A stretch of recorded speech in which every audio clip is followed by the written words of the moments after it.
غامدی۔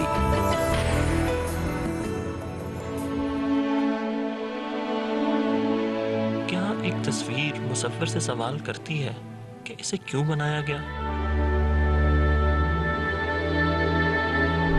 مگر پھر کیوں انسان صدیوں سے اپنی تخلیق کے مقصد کو کھوج رہا ہے؟ دنیا کا ہر مذہب اور معاشرہ انسان کی تخلیق کے مقصد پر مختلف نقطۂ نظر رکھتا ہے، مگر آج تک انسانوں کا اجتماعی شعور انسانیت کی تخلیق کے مقصد پر متفق نہیں ہو سکا۔ اور پھر کیا انسان کی تخلیق کا کوئی مقصد ہے بھی یا نہیں؟ مذہب، فلسفے، سائنس اور منطق کی مدد سے اس سوال کا جواب ڈھونڈتا انسان کیوں اب تک مطمئن نہیں ہو سکا، اور کیا وہ کبھی مطمئن ہو بھی پائے گا؟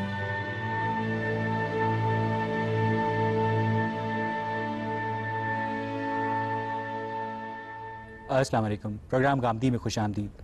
ناظرین، نہ تھا کچھ تو خدا تھا، کچھ نہ ہوتا تو خدا ہوتا، ڈبویا مجھ کو ہونے نے، نہ ہوتا میں تو کیا ہوتا۔ غالب نے اس شعر میں اس سوال کو سمو دیا ہے جو صدیوں سے انسان کے لاشعور اور شعور میں پیوست ہے، یعنی وہ سوال انسان کی تخلیق کا جواز ہے، وہ بنیادی وجہ جس کے لیے خدا نے حضرت انسان کو پیدا کیا۔ اور اسی بنیادی وجہ پہ آج ہم اپنے شرکا اور محترم جاوید احمد غامدی کے مابین گفتگو کو آگے لے کر چلیں گے۔ غامدی صاحب، انسان کی تخلیق کا مقصد کیا ہے؟ اللہ تعالیٰ اپنی جنت کے لیے مکینوں کا انتخاب کر رہا ہے۔ قرآن مجید سے یہ معلوم ہوتا ہے کہ اللہ تعالیٰ نے یہ فیصلہ کیا کہ وہ ایک ایسی دنیا بنائے گا جو ابدی ہوگی، جس میں موت پر بھی موت طاری ہو جائے گی، جس میں ماضی کا کوئی پچھتاوا نہیں ہوگا، مستقبل کا کوئی اندیشہ نہیں ہوگا۔ ایک ایسی دنیا میں جہاں انسان اپنا ارتقاء ہمیشہ کے لیے جاری رکھ سکے۔ جب کسی مخلوق کے انتخاب کا موقع آیا تو اس کے لیے انسان کا انتخاب کیا گیا۔ اس کو بڑی ہی خوبصورت تمثیل میں قرآن نے بیان کیا ہے کہ ہم نے جب یہ فیصلہ کیا کہ ہم ارادہ و اختیار کی امانت پیش کریں تو ہم نے پہاڑوں کے سامنے اس کو رکھا، زمین و آسمان کے سامنے رکھا۔ یہ انسان تھا جس نے آگے بڑھ کر اس کو اٹھا لیا، اور یہی وجہ ہے کہ سب سے بڑا شرف بھی اسی کو ملنے والا ہے کہ یہ خدا کی ابدی جنت کا مکین ہو جائے گا۔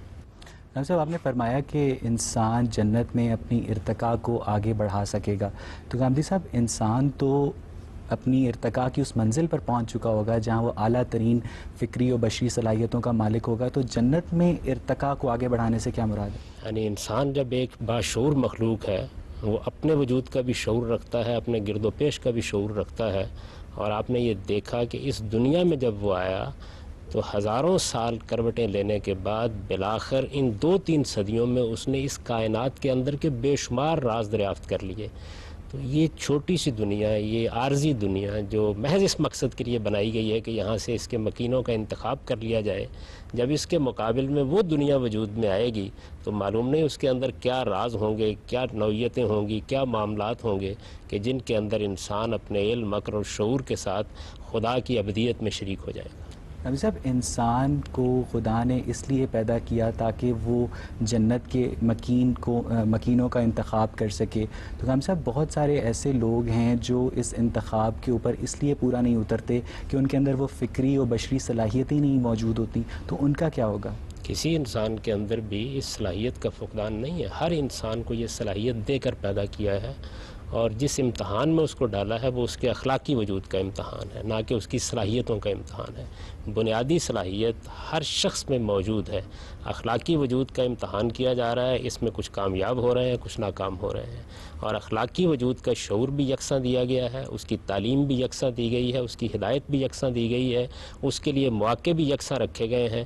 اللہ تعالیٰ جس طریقے سے اس دنیا کو چلا رہا ہے اس میں اخلاقی وجود کے امتحان کے لیے جتنے اسباب ممکن تھے اس نے پیدا کر دیے۔ صرف قرآن مجید میں یہ بھی تو آتا ہے نا کہ ہم نے جن و انس کو اپنی عبادت کے لیے پیدا کیا۔ وہ یہ بتایا گیا ہے کہ اس امتحان میں کامیاب ہونے کے لیے آپ کو دنیا میں کرنا کیا ہے، یعنی جنت کے مکینوں کا انتخاب ہو رہا ہے تو اس انتخاب کے لیے بنیاد کیا ہے؟ وہ بنیاد یہ ہے کہ آپ خدا کے بندے بن کر رہیں۔ یعنی اس کو اگر سادہ لفظوں میں بیان کیجیے تو وہ یہ ہے کہ خدا کی بندگی کا حق ادا کرو گے تو جنت کے مکین ہو جاؤ گے، اور سرکشی کا رویہ اختیار کرو گے تو اس سے محروم ہو جاؤ گے۔ انسان کی تخلیق کا مقصد یہ ہے کہ اس دنیا میں عبادت کی جائے، اپنے آپ کو ایک سرٹن معیار کے اوپر لایا جائے، اور اس کے بعد اس عمل کی وجہ سے جنت میں اور یا دوزخ میں انسان اپنے اعمال کی بنیاد پر داخل ہو۔ یعنی جب یہ طے کر دیا گیا کہ اللہ تعالیٰ نے فیصلہ کیا ہے کہ وہ اپنی جنت کے مکینوں کا انتخاب کرے گا، تو پھر یہ بتانا ضروری تھا کہ یہ انتخاب کس بنیاد پر ہوگا۔ تو یہ بنیاد ہے جو قرآن نے بتائی ہے کہ یہ سرکشی اور بندگی کی بنیاد پر ہوگا۔ اگر بندہ اس شعور کے ساتھ جیتا ہے کہ میں بندہ ہوں، میرا ایک خالق ہے، مجھے ایک دن اس کے سامنے جواب دہ ہونا ہے، مجھے اپنے اخلاقی وجود کو پاکیزہ بنانا ہے، تو وہ بندگی کا حق ادا کرے گا اور اس کے نتیجے میں جنت کا مکین ہو جائے گا۔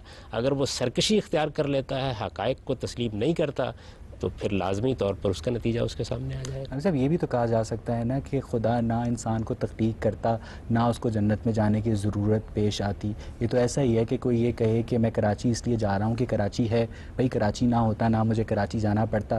تو غالب صاحب یہ تو انسان کی پیدائش کے بعد اس کو ایک ٹیمپٹیشن دی گئی کہ تم اس کرائٹیریا کے اوپر عمل درآمد کرو تو تمہیں جنت یا دوزخ میں بھیجا جا سکتا ہے۔ لیکن انسان کی تخلیق یعنی حضرت آدم کی جو تخلیق میں پوچھنا چاہ رہا ہوں آپ سے کہ جو کی گئی اس کے وقت خدا کے ذہن میں کوئی کیا پلان تھا؟ جیسے مثلا یہ بھی تو کہا جاتا ہے نا کہ حوا کی نافرمانی کے نتیجے میں آدم کو جنت سے نکال دیا گیا، تو کیا وہ ساری تبدیلی کرنا پڑی پلان میں؟ نہیں، ایسی کوئی چیز نہیں ہے۔ اللہ تعالیٰ نے جو اس وقت اسکیم تھی اسی کو قرآن مجید میں بیان کیا، اسی کو بائبل میں بیان کیا ہے۔ جہاں جہاں بھی اللہ کے پیغمبر آئے ہیں انہوں نے یہی اسکیم انسانوں کو بتائی ہے۔ وہ واقعہ جو آپ نے بائبل میں بھی پڑھا ہوگا، قرآن میں بھی پڑھا ہوگا، وہ اصل میں انسان کو ایک باغ میں رکھ کر یہ دیکھا گیا کہ اس کے اندر جو پوٹینشیل ودیت کیا گیا ہے اس کا ظہور کیسے ہوتا ہے، اور وہ بڑی خوبصورت تمثیل ہے۔ اس میں اصل میں یہ بتایا گیا کہ دیکھو انسان کو ہم نے ایک جگہ رکھا اور پھر اس کے اوپر کچھ پابندیاں لگا دیں، تو معلوم ہوا کہ انسان جذبات میں آ کر خواہشات کا اسیر ہو کر پابندیوں کو توڑ بیٹھتا ہے۔ تو معلوم ہوا کہ انسان کے اندر دو چیزیں پائی جاتی ہیں، ایک اس کی انانیت ہے جس سے تفوق کی جبلت جنم لیتی ہے، دوسرے جنسی رجحانات ہیں جن کو اس دنیا کے اندر ایک امتحان سے گزرنا ہے۔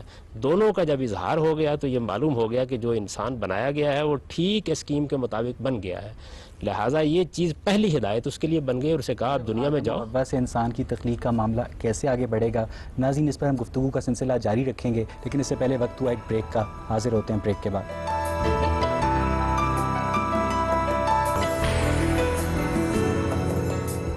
بریک کے بعد خوش آمدید۔ ہم سب بات ہو رہی تھی آدم و حوا کی پیدائش سے آگے انسان کا جیسا ظہور ہوا اس کائنات میں، تو ہم سب آپ فرما رہے ہیں کہ خدا نے انسان کو، آدم و حوا کو جنت میں رکھ کر اس کی ڈائمنشنز کو، اس کی اسپیسیفیکیشنز کو اسرٹن کیا کہ جس اسکیم کے مطابق میں نے اس کو بنایا تھا یہ ویسا ہی ہے، اور اس کے بعد اس کو کیا کہتے ہیں زمین پر آنے دیا گیا، اور جیسا کہ اقبال نے بھی لکھا، کھول آنکھ زمین دیکھ، فلک دیکھ، فضا دیکھ، مشرق سے ابھرتے ہوئے سورج کو ذرا دیکھ۔ تو ہم سب کیا جو پھر حوا کی اور آدم کی نافرمانی کا قصہ ہمیں سنایا جاتا ہے کہ اس کے نتیجے میں، اس کی پاداش میں انہیں جنت سے نکالا گیا، تو وہ کیا تمثیلی ہے؟ قرآن مجید تو یہ نہیں کہتا کہ اس کی پاداش میں انہیں جنت سے نکالا گیا، وہ تو اس کے بالکل برخلاف یہ کہتا ہے کہ جیسے ہی ان کی فطرت کا ظہور ہو گیا ان پر بھی یہ بات واضح ہو گئی کہ ان کو کیا جبلتیں دی گئی ہیں، وہ کیسے کام کریں گی، اور ان کو احساس ہوا کہ انہوں نے حدود سے تجاوز کیا ہے۔ انہوں نے فوراً توبہ کی، اللہ تعالیٰ نے خود انہیں توبہ کے الفاظ القاء کیے، پھر ان کو برگزیدہ کیا اور ایک بڑے منصب پر فائز کر کے دنیا میں بھیجا۔ جس جنت کا ذکر آتا ہے وہ بھی اصل میں اسی دنیا کا ایک باغ تھا، اس کے اندر ان کو رکھا گیا، اسی زمین پر رکھا گیا۔ اس باغ میں ان کے لیے ضروری سہولتیں میسر تھیں تاکہ ان کی فطرت کے اندر جو دو بڑے داعیات ہیں، ایک انانیت جس کی بنیاد پر انسان دنیا کے اندر سرکشی اختیار کرتا ہے، دوسرے جنسی جذبات جو انسان پر بعض اوقات اتنا غلبہ پا لیتے ہیں کہ وہ اعلیٰ اقدار کو فراموش کر دیتا ہے، تو دونوں کا امتحان اس میں کر لیا گیا۔ تو ہم صاحب جب انسان جنت سے زمین پر آ گیا تو آپ فرما رہے ہیں کہ وہ جنت اسی زمین کا ایک حصہ تھی، تو یہ کیوں آتا ہے قرآن مجید میں کہ ہم نے آدم اور حوا کو جنت سے زمین پر اتارا؟ نہیں، دیکھیے بات یہ ہے کہ جنت عربی زبان میں باغ کو کہتے ہیں، یہ سیاق و سباق بتاتا ہے کہ اس سے مراد دنیا کا کوئی باغ ہے یا اس سے مراد وہ باغات ہیں یا باغ ہے جو قیامت کے بعد وجود پذیر ہوگا۔ تو اسی دنیا کا ایک باغ تھا، اور یہ قرآن مجید کی عربی زبان کا اسلوب ہے اہبتو کہا جاتا ہے. مثال کے طور پر یہی لفظ جب مصر کے بارے میں بنی اسرائیل کو خطاب کیا گیا تو وہاں اہبتو مصر میں اتر جاؤ، تو اس کا کیا مطلب ہے کہ وہ کسی جنت سے مصر میں اتر رہے تھے؟ یہ زبان کا اسلوب ہے، اس کو نہ سمجھنے کی وجہ سے لوگ خیال کرتے ہیں کہ اترنے کا مطلب ہے کسی بلندی سے اترے ہوں گے. یہ بڑی دلچسپ گفتگو شروع ہو گئی. اس کا مطلب یہ ہے کہ مثلا تاریخ تبریک میں پہلی جلد کے صفحہ نمبر 91 پر حضرت ابن عباس سے ایک روایت منسوب ہے جس میں بیان کیا جاتا ہے کہ آدم و حوا کی پیدائش سے پہلے زمین پر جنات رہتے تھے، اور پھر سورہ بقرہ کی 30ویں آیت کے مطابق جب خدا نے کہا کہ میں زمین پر اپنا ایک نائب بنانے والا ہوں تو فرشتوں نے کہا کہ نا یہ بہت زیادہ خونریزی کرے گا کیونکہ ان کو ارادہ و اختیار تم دے رہے ہو اللہ میاں، اور جو جنات ہیں وہ بھی ارادہ و اختیار کی وجہ سے فساد اور خونریزی کرتے تھے. تو ہم سب جب انسان جنوں کو ریپلیس کر کے اس دنیا میں اگر آئے اس روایت کے مطابق، اور انسان بھی فساد اور خونریزی سے باز نہیں آتے، تو کیا انسانوں کو بھی ریپلیس کیا جا سکتا ہے؟ اور کیوں خدا اپنی جو پروڈکٹ ہوتی ہے جس کو وہ بناتا ہے اسپیسیفیکیشن، اس سے وہ ڈیزائرڈ ریزلٹس اس طرح نہیں لے پاتا جس کی اسے توقع کی جا رہی ہے؟ یہ بات تو دیکھیے یہ مورخین اپنے طور پر بیان کر دیتے ہیں. قرآن مجید اس سارے قصے کو بڑی خوبی کے ساتھ بیان کرتا ہے، اس کی حکمت بتاتا ہے. اس میں اس طرح کی کوئی چیز نہیں ہے. اس میں یہ بیان نہیں کیا گیا کہ جنات کو معزول کر دیا گیا ہے، بلکہ بالکل برخلاف یہ بتایا گیا ہے کہ جس طرح فرشتے ایک مخلوق ہیں اور اس وقت بھی موجود ہیں، اسی طرح جنات بھی ایک مخلوق ہیں، وہ اس وقت بھی موجود ہیں، وہ اپنے دائرے میں کام کر رہے ہیں، فرشتے اپنے دائرے میں کام کر رہے ہیں، انسان اپنے دائرے میں کام کر رہے ہیں. بلکہ اگر آپ مادے کو دیکھیں تو وہ اپنی ٹھوس شکل میں بھی ہوتا ہے، وہ انرجی کی فارم میں بھی ہوتا ہے، اور وہ لائٹ یا نور کی صورت میں بھی ہوتا ہے. بظاہر یہ معلوم ہوتا ہے کہ تینوں سے اللہ تعالیٰ نے 3 مخلوقات پیدا کر دی ہیں، فرشتے، جنات اور انسان. تو اس وجہ سے تینوں مخلوقات ایک ہی وقت میں کار فرما ہے. چنانچہ قرآن تو ہمیں بتاتا ہے کہ جنات نہ صرف یہ کہ انبیاء علیہ السلام کی دعوت سے واقف ہوتے ہیں، ان کی طرف خود ان کے پیغمبر آتے ہیں، اور رسالت پاک صلی اللہ علیہ وسلم کے زمانے میں انہوں نے قرآن کو سنا، اس پر تبصرہ بھی کیا ہے. تو ایسا تو قرآن مجید سے نہیں معلوم ہوتا کہ ان کو معزول کر کے یا دنیا سے ان کو جو کچھ بھی ذمہ داری دی گئی تو اسے فارغ کر کے انسانوں کو یہ دنیا کا اقتدار دیا گیا ہے. وہ اپنے دائرے میں ایک اختیار رکھتے ہیں، ہم اپنے دائرے میں ایک اختیار. یہ تو بڑی دلچسپ بات ہوگی کہ یعنی فرشتے، جن اور انسان یہ تینوں ہی مادے کی مختلف علامات سے پیدا ہوئے ہیں، تو اس کا مطلب ہے ان کو مابعد طبیعتی کیا کہتے ہیں مخلوقات نہیں کہا جا سکتا؟ نہیں، کیوں کہنا ہے؟ اس کی وجہ یہ ہے کہ مخلوقات تو ساری کی ساری اسی دنیا سے متعلق ہے. اس کے ماورا تو صرف ذات خداوندی ہے. ذات خداوندی کسی مادے سے تخلیق نہیں ہوئی، اس کی ذات کے بارے میں ہم کوئی علم نہیں رکھتے. وہ آپ سے آپ ہے، اس کا کوئی خالق نہیں ہے، اس کی ذات ہماری گرفت میں بھی نہیں آتی. لا تدرکہ الابصار کی قرآن مجید نے تمثیل اختیار کی، اس کی مثال بھی کسی چیز سے نہیں دی جا سکتی. چنانچہ قرآن کہتا ہے لیس کمثلہ شیء. باقی مخلوقات جتنی ہیں ان کو ہم سمجھ بھی سکتے ہیں، قرآن مجید کے اشارات سے سمجھ سکتے ہیں، اپنے سائنسی تحقیق سے سمجھ سکتے ہیں، اپنے تجربے اور مشاہدے سے جان سکتے ہیں. ٹھیک ہے کام صاحب، یہاں سے ہم گفتگو کا سلسلہ آڈینس کی طرف لے کر چلیں گے. جی آپ پوچھیے. صاحب، آپ نے جب انسان کی تخلیق کا مقصد آپ سے پوچھا گیا تھا، آپ نے پہلے کہا کہ جنت کے لیے مقیم تیار کرنے کے لیے خدا نے بنایا. تو اس کے بعد پھر یہ بھی ایک بات سامنے آئی کہ خلیفہ ایک بنایا جائے گا دنیا کے لیے. تو اس میں تھوڑا سا کانٹرڈکشن نہیں آ جاتا کہ 2 ڈفرینٹ پرپزز سامنے آ جاتے ہیں؟ نہیں، دیکھیے جنت کے مکینوں کا انتخاب کرنا پیش نظر ہے. اب سوال یہ ہے کیسی مخلوق بنائی جائے اس کے لیے. تو وہ ایسی مخلوق ہو سکتی ہے اگر آپ نے انتخاب کرنا جس کو ارادہ و اختیار دیا جائے. وہ آیت یہ بیان کرتی ہے کہ ہم نے زمین پر ایک ایسی مخلوق بنانے کا فیصلہ کیا جسے ہم ارادہ اور اختیار دیں گے. ارادہ و اختیار کس مقصد کے لیے دیا گیا ہے؟ اس مقصد کے لیے دیا گیا ہے کہ وہ سرکشی کرتے ہیں یا بندگی اختیار کرتے ہیں. یہ دوسری جگہ بتایا گیا. اور یہ سرکشی اور بندگی کا نتیجہ کیا نکلنا ہے؟ وہ نتیجہ یہ ہے کہ جنت کے لیے جہنم کے لیے انتخاب ہو جائے گا. تو یہ پوری بات ہے جو قرآن نے بیان کر دی ہے. جنت میں تو فرشتے بھی ڈالے جا سکتے تھے، وہ تو بندگی کرتے رہتے ہیں. تو انسان کا مطلب ایک جان بوجھ کے کانفلکٹ کریٹ کرنے والا مخلوق کیوں بنایا گیا؟ یہی بات یہ ہے کہ یہ تو فیصلہ خالق نے کرنا ہے. آپ کے والدین نے فیصلہ کیا کہ وہ آپ کی پیدائش کا اقدام کریں، کر دیا انہوں نے.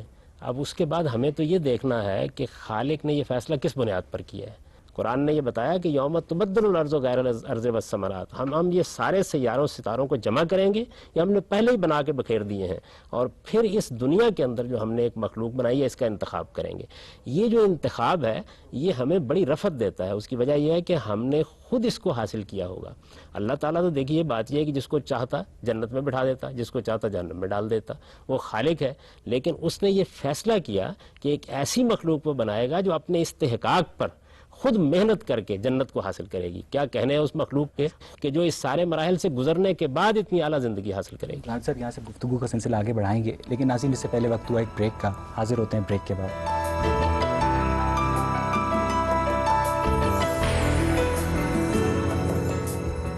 بریک کے بعد خوش آمدید جی آپ. صاحب دوسری بات یہ ہے کہ جو بات آ گئی کہ ایک انسان اپنے کس طرح برتاؤ کی بیسس پہ جائے گا جنت یا دوزخ میں، تو اس کے اوپر بھی کافی زیادہ ایک آ جاتا ہے کہ وہ لوگ جو نبیوں کے زمانے میں تھے وہ لوگ، ان کا کرائٹیریا کافی مختلف ہوگا ہم لوگوں کے بارے، کیونکہ ہمارے وقت تو نبوت ختم ہو چکی ہے. تو اب ہم لوگوں کے لیے وہ کافی مشکل نہیں ہو جاتا آج کل کی دنیا میں اس طرح کا اس سٹینڈرڈ پہ اترنا؟ جب لوگوں کے سامنے نبی ہوتے تھے تو اس وقت کافی ڈیفرنٹ ہوتا ہوگا، مطلب فالو کرنا خدا کو یا بہتر ایک انسان بننا. تاریخ تو یہ بتاتی ہے کہ اس وقت زیادہ مشکل ہوتا ہے. چنانچہ آپ قرآن مجید میں جو نبیوں کی تاریخ بیان ہوئی ہے اس کو پڑھیے تو یہ واضح ہو جائے گا کہ زیادہ تر لوگوں نے انکار کر دیا. آج کے زمانے میں اگر آپ دیکھیں زیادہ تر لوگ اقرار کر رہے ہیں، زیادہ تر لوگ مان رہے ہیں. سیدنا نوح علیہ السلام کے بارے میں معلوم ہوتا ہے کہ 950 سال کی جد و جہد کے بعد اتنے ہی لوگ ایمان لائے کہ ایک کشتی میں سوار ہو سکتے تھے. صالح علیہ السلام کے بارے میں معلوم ہوتا ہے کہ چند لوگوں کو لے کر نکلے. لوط علیہ السلام کے بارے میں معلوم ہوتا ہے کہ بیوی بھی ساتھ دینے کے لیے تیار نہیں ہوئی. تو اس وجہ سے تاریخ کا تجربہ تو یہ بتاتا ہے کہ ہر دور میں انسان کے لیے اللہ تعالیٰ ایسے حالات پیدا کرتا ہے کہ وہ سلامتی تباہ کے ساتھ چیزوں کو دیکھے تو وہ سرکشی سے نکلتا ہے. یہ سب وہ لوگ ہیں جن کو سرکشی کی سزا دی گئی ہے اور اسی دنیا میں ان کو سزا ملی. تو انسان کے اندر اصل میں بنیادی چیز کیا ہے؟ اس کی انانیت. یہ انانیت ہے جو خدا کے سامنے جھکنے کے مقابلے میں کھڑی ہو جاتی ہے. اگر وہ خدا کی معرفت حاصل کر لے اور اپنی بندگی کا احساس کر لے تو سرکشی سے نجات حاصل کر لیتا ہے. جیسے ہی سرکشی سے نجات حاصل کرتا ہے اس کے بعد آج چاہے حقیقت کو سمجھنا 10 لمحے نہیں لگتے سمجھنے میں، اور پیغمبروں کے زمانے میں چاہے تب بھی کوئی وقت نہیں لگتا. آپ کو معلوم ہے کہ پیغمبروں کے زمانے میں ابو جہل تھا، پیغمبروں کے زمانے میں فرعون تھا، پیغمبروں کے زمانے میں شداد تھا، اور قریش مکہ کے اندر رسالت میں آپ صلی اللہ علیہ وسلم نے 13 سال بسر کیے. ساتھ لے کر جتنے لوگوں کو نکلے تھے وہ 200-250 سے زیادہ نہیں تھے. لیکن غامدی صاحب نبوت کے وقت معجزے بھی تو ہوتے تھے. آج بھی ہوتے ہیں. سب سے بڑا معجزہ تو خود قرآن مجید ہے، اس وقت بھی دنیا میں موجود ہے. آپ سوچئے ذرا تھوڑی دیر کے لیے کہ 14 صدی پہلے ایک کتاب نازل کی گئی. بظاہر اگر دیکھیں دنیا کی نگاہ سے تو ایک ایسے شخص پر نازل کی گئی کہ جس کے بارے میں یہ کہا جاتا ہے کہ وہ امی تھا، اس کا کوئی علوم کا پس منظر نہیں تھا، وہ یونان اور روما میں پیدا نہیں ہوا، عرب کے صحراؤں میں اس نے پرورش پائی، اور اس پر ایک ایسی کتاب نازل ہوئی کہ 14 صدیاں گزر گئی ہیں اور اس کے ایک حرف کے بارے میں بھی یہ نہیں کہا جا سکتا کہ سائنس کی تحقیق نے، علم کی ترقی نے، دنیا کے تجربات نے اس کی کوئی چیز غلط ثابت کر دی. غالب صاحب اب بات یہ ہے کہ ایک حدیث میری نظر سے گزری صحیح بخاری کی، جس کے مطابق ہر 1000 میں سے 999 لوگ دوزخ میں داخل ہوں گے.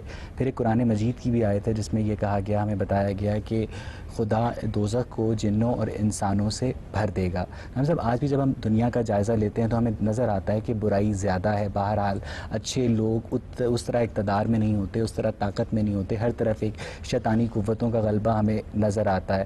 تو ہم صاحب اس سے بظاہر دیکھنے میں یہ معلوم ہوتا ہے کہ بہرحال جو زیادہ لوگوں کی تعداد ہے ان کا جو جھکاؤ ہے، انکلینیشن ہے جنت کی طرف نہیں بلکہ دوزخ کی طرف ہے. تو جب خدا کا مقصد تخلیق یہ ہے کہ وہ جنت کے لیے لوگوں کا انتخاب کرے اور جبکہ زیادہ لوگ دوزخ کی طرف مائل ہو رہے ہیں، تو اس سے کیا ڈیوائن سکیم کے اوپر کوشچن مارک نہیں اٹھتا؟ یہ خدا نے تو انتخاب کرنا ہے، ارادہ دے دیا، اختیار دے دیا، تو انسان ہے جو اپنی بدقسمتی کا سودا کر لیتا ہے. اور دوسری یہ جو بات عام طور پر بیان ہو جاتی ہے تو اس کا مطلب یہ ہے کہ بہت سے لوگ جنت کے مستحق نہیں ہو سکیں گے، وہ ابتداً جہنمی کے مستحق ہوں گے، اور ان میں سے بہت سے ہوں گے کہ جو اپنی اپنی سزا بھگت لینے کے بعد پھر جنت کے مستحق ہو جائیں گے. تو ایک عمل ہے جو وہاں بھی جاری رہے گا اسی طریقے سے. یعنی اگر کسی آدمی نے سرکشی اختیار کی ہے، استکبار اختیار کیا ہے، تو ہمیشہ کی جہنم میں ڈال دیا جائے گا. جو لوگ ایمان کے ساتھ غلطی کر بیٹھے، کوتاہی ہو گئی، کوئی گناہ ہو گیا، ان کے لیے سزا کی مدتیں ہو سکتی ہیں، وہ اس کو گزاریں گے اور گزارنے کے بعد ایک ارتقائی عمل کے نتیجے میں جنت میں چلے جائیں گے. اس کی تخلیق کا مقصد کہ جب انسان آدم بھی نہیں بنا تھا اس وقت خدا کے ذہن میں کیا تھا کہ میں اپنی جنت کے لیے لوگوں کو منتخب کر رہا ہوں؟ بالکل یہی ہے. قرآن مجید نے بڑی وضاحت سے اس کو بتایا ہے. آپ اگر قصہ آدم ابلیس کی آیات سورہ بقرہ کے شروع میں پڑھیں تو اس میں یہ بتا دیا گیا ہے کہ ہم نے یہ فیصلہ کیا، پھر آدم و حوا کو ہم نے ایک باغ میں رکھا، اس میں جب ان کی فطرت کا ظہور ہو گیا تو ہم نے اسی وقت انہیں بتا دیا کہ اب تمہارے اس سارے امتحان کا نتیجہ نکلنے والا ہے. وہ دیکھیے اس میں الفاظ ہیں فَإِمَّا يَأْتِيَنَّكُم مِّنِّي هُدًى، پھر میری ہدایت آتی رہے گی وقتاً فوقتاً. جو پیروی کریں گے ان کے لیے نہ ماضی کا کوئی پچھتاوا ہوگا، نہ مستقبل کا کوئی اندیشہ، اور جو یہ پیروی اختیار نہیں کریں گے ان کے لیے پھر تکذیب کریں گے، جھٹلائیں گے، ان کے لیے جہنم کی وعید ہے. صاحب آپ نے ایک جگہ یہ بھی بھی فرمایا تھا ایک پروگرام میں کہ انسان پر ایک حیوانی دور بھی گزر چکا ہے.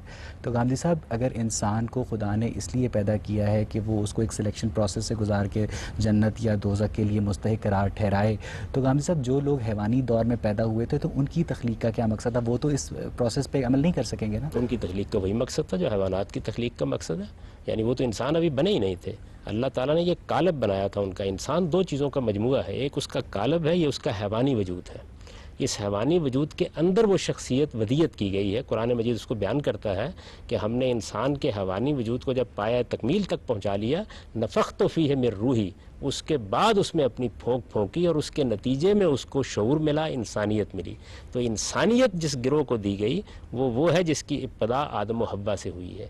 یہ وہ دو انسان ہیں, یعنی ایک آدم اور ایک حوا, جن سے اب انسانیت کی ابتدا ہو رہی ہے. لیکن آدم و حوا تک انسان کے حیوانی وجود کی تشکیل کے بے شمار مراحل ہیں جو حیوانی پہلے وجود سے انسان نے بشری شعور کی طرف کس طرح سفر طے کیا, اس پر ہم گفتگو کا سلسلہ آگے بڑھائیں گے. لیکن ناظرین اس سے پہلے وقت ہوا ایک بریک کا, حاضر ہوتے ہیں بریک کے بعد.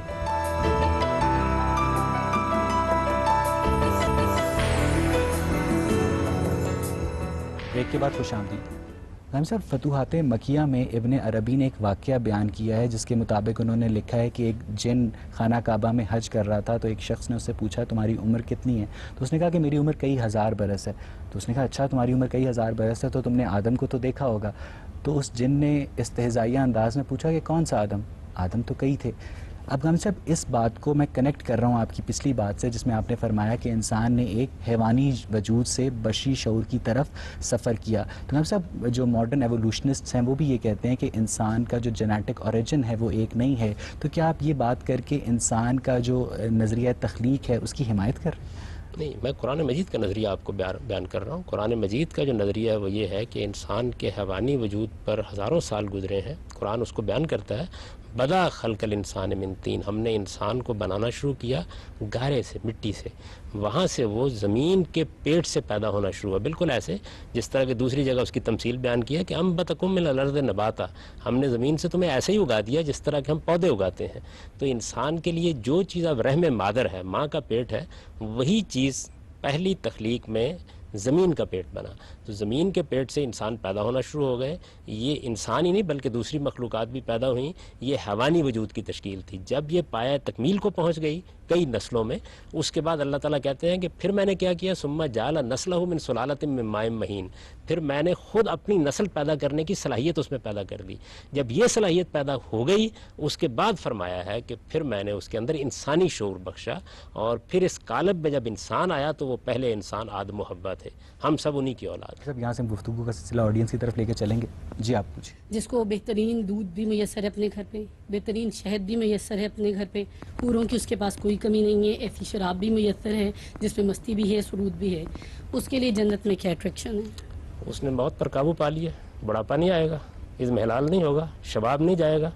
جنت صرف اس چیز کا نام نہیں ہے جن چیزوں کا آپ نے ذکر کیا. جنت نام ہے ابدی زندگی کا, جہاں موت پر موت واقع ہو جائے گی. اس سے بڑھ کر انسان کی خواہش کیا ہو سکتی ہے؟ قبر میں پاؤں لٹکائے ہوئے ہوتے ہیں اور انسان مرنے کے لیے تیار نہیں ہوتا. 20-25 سال کی عمر میں شباب کی عمر کو پہنچتا ہوں, 15-20 سال میرے شباب کے ہوتے ہیں, اس کے بعد اضمحلال, پھر تو میں اٹھ بھی نہیں سکتا. کہلا یعلم من بعد علم شیئا. میں نے تو اپنی زندگی میں جنت دیکھ لی, میرے لیے بہت پیچھے رہ کے گیا, مطلب میں نے جنت دیکھ لی, اب میرے لیے کیا اٹریکشن ہے؟ موت آئے گی بھی تو آیا کرے, کیونکہ میں نے ایک بھرپور زندگی جی لی. آپ نے جنت کی بڑی معمولی سی جھلک دیکھی ہے. آپ نے جنت کی بڑی معمولی سی جھلک دیکھی ہے, وہ بھی آپ کو اس لیے دکھائی گئی ہے تاکہ آپ کچھ اندازہ کر لیں کہ وہاں کیا ملنے والا ہے. سر اگر میں بندگی اختیار نہیں کروں گی تو مجھے جنت نہیں ملے گی, اور میری زندگی کا تو مقصد ہی صرف جنت کا حصول ہے, تو پھر زندگی بیکار ہے. آپ کے خیال میں یہ کوئی معمولی مقصد ہے؟ یعنی ابدی زندگی, اٹرنل لائف, جس کے اندر آپ کا شعور ہمیشہ ہمیشہ کے لیے پائیدار ہو گیا, خدا کی ابدیت میں آپ کو اللہ تعالیٰ نے حصہ عطا فرما دیا, یہ کوئی معمولی چیز ہے؟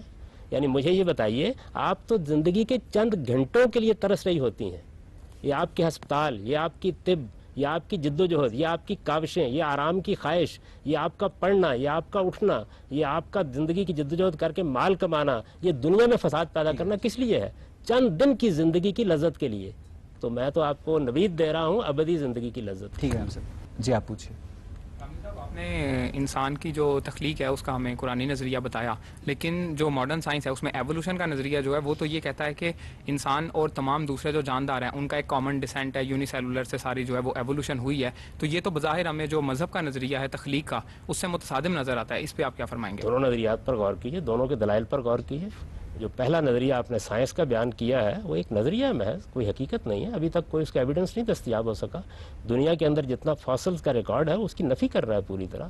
جو دعوے کیے گئے تھے صحیح ثابت نہیں ہوئے. سیل کے بارے میں جو معلومات ڈارون کے زمانے میں تھی اب دنیا بہت اس سے آگے بڑھ گئی. جینیٹک سائنسز سے جو ایویڈنسز آ رہے ہیں وہ فاسل ریکارڈز کے ساتھ کوئنسائڈ کر رہے ہیں، اور کامن ڈسینٹ کے جو دلائل دینے والے ہیں وہ یہ کہتے ہیں کہ انسان اور جانوروں کے جو مختلف اعضاء ہیں جسام کے وہ بالکل ملتے جلتے موجود ہیں. قرآن کی تھیری تو سر جو ہے وہ ایک ہمیں بتائی جا رہی ہے کہ ایسا ہوا. اگر وہ سائنٹیفک تھیری ہے تو اس پہ سائنٹیفک ریسرچ کیسے ہو سکتی ہے؟ خدا آپ کو توفیق دے تو کریں، الہام قرآن سے بھی لینا سیکھیں. یہ دیکھیں کہ ڈارون کے نقطہ نظر کے اوپر کیا اعتراضات اب ہو گئے ہیں، دنیا میں نئی تحقیقات نے کیا مسائل پیدا کر دیے ہیں. فاسلز کا پورا ریکارڈ ابھی تک پوری طرح نفی کر رہا ہے. میرا خیال یہ ہے کہ آپ نے صرف اس کے بارے میں کچھ چیزیں پڑھ لی ہیں، کبھی اس کا سائنٹیفک مطالعہ نہیں کیا کہ اس کے اوپر اعتراضات کرنے والے کیا اعتراضات کر رہے ہیں. اب تو دنیا میں اتنا کچھ لکھا جا چکا ہے کہ میرا خیال ہے نوجوانوں کو اس کو پڑھنا چاہیے. ابھی تک یہ کوئی حقیقت نہیں بن سکی، اور اس کے مقابل میں قرآن کا نظریہ موجود ہے. کیجئے تحقیق اس کے اوپر، یہ آپ کو بتائے گا جن چیزوں کے اصل میں ریکارڈ پیش کیے جا رہے ہیں قرآن نے تو اس کا راز کھول دیا ہے کہ وہ اصل میں انسان کے حیوانی وجود کا ارتقا ہو رہا تھا. لیکن سائنٹیفک ریسرچ جو ہے وہ سائنٹسٹ کرتے ہیں، جو اس کی ایک میتھڈالوجی ڈیسائیڈڈ ہے اس کے مطابق کی جاتی ہے. جب آپ جو تھیریز یا جو مذہب ہمیں تھیریز پیش کرتا ہے اگر اس کی سائنٹیفک بنیادوں پہ ریسرچ نہیں کی جا سکتی تو اس لیے لوگ نہیں کرتے. کیوں نہیں کی جا سکتی؟ سائنسی ریسرچ کو آپ جانتے ہیں کیسے ہوتی ہے؟ پہلے ایک مفروضہ ایک بڑے آدمی کے ذہن میں آتا ہے، پھر اس کے بارے میں ایویڈنس تلاش کرنا شروع کیا جاتا ہے. یہ بھی ایک مفروضہ تھا جو ڈارون نے پیش کیا. ڈارون نے کسی حقیقت کو نہیں بیان کیا تھا. ڈارون تو خود اپنی کتاب اوریجن آف دی اسپیشیز میں اعتراف کرتا ہے کہ ابھی مجھے اس کی درمیان کی کڑیوں کے بارے میں کوئی چیز بھی نہیں میسر آ سکی. ابھی تک جتنا ایویڈنس میسر آیا وہ کیا ہے؟ وہ ایک نو کے اندر تبدیلیوں کا ہے. مثال کے طور پر پروانوں کی مثال دی جاتی ہے کہ خاص علاقے کے اندر ان کا رنگ تبدیل ہو گیا اور وہ پیدا ہونا بند ہو گئے. کسی نو سے نو میں تبدیل ہو گیا، اس کا کوئی آج تک ایویڈنس پیش نہیں کیا جا سکا. تو نو سے نو کی تبدیلی ہے جس کے لیے ڈارون کے نظریے کو اپنا کوئی ایویڈنس، کوئی شہادت پیش کرنی ہے. آج راہ کرم ذرا آپ ان چیزوں کو پڑھیے جو اس پر تنقید میں لکھی جا رہی ہیں. گاندھی صاحب، آپ فرما رہے ہیں کہ انسان کی زندگی کا جو حتمی مقصد ہے وہ جنت کا حصول ہے، اس کے لیے خود کو حقدار ثابت کرنا ہے. ناظرین، اسی پر ہم گفتگو کا سلسلہ آگے بڑھائیں گے، لیکن اس سے پہلے وقت ہوا ایک بریک کا. حاضر ہوتے ہیں بریک کے بعد.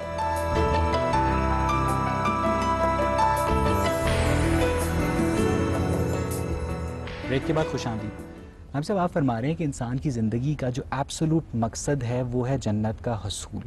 جس جنت کا مذہب ہمیں کیا کہتے ہیں، ہمیں اس کا نقشہ کھینچتا ہے، اس میں تو ایک ایسے لگتا ہے کہ جیسے وہاں صرف بشر جو کیا کہتے ہیں جبلی وجود ہے، حیوانی وجود ہے، انسٹنکٹیو وجود ہے کہ وہاں دودھ اور شہد کی نہریں ہیں، وہاں حوریں ہیں. اس کی تسکین کے لیے تو کافی سامان موجود ہے جو اس کا حیوانی وجود ہے، جو اس کا انسٹنکٹیو بینگ ہے، لیکن اس کے جو بشری شعور ہے، جو اس کی انٹلیکچوئل سینس ہے، وہ کیا متاثر نہیں ہوگی؟ کیا وہ جمود کا شکار نہیں ہوگی؟ جب جس خدا نے عارضی دنیا بنائی ہے اس نے آپ کو یہاں جمود کا شکار نہیں ہونے دیا، تو جو ابدی دنیا بنائے گا، کیا عقل یہ نہیں کہتی کہ آپ اس عارضی دنیا میں جتنا تنوع، جتنی جدت، جتنی ندرت، جتنے ارتقاء کے مواقع اس نے پیدا کر دیے ہیں، قیاس کریں کہ وہ خداوند جب ابدی دنیا بنائے گا تو کیا بنا ڈالے گا؟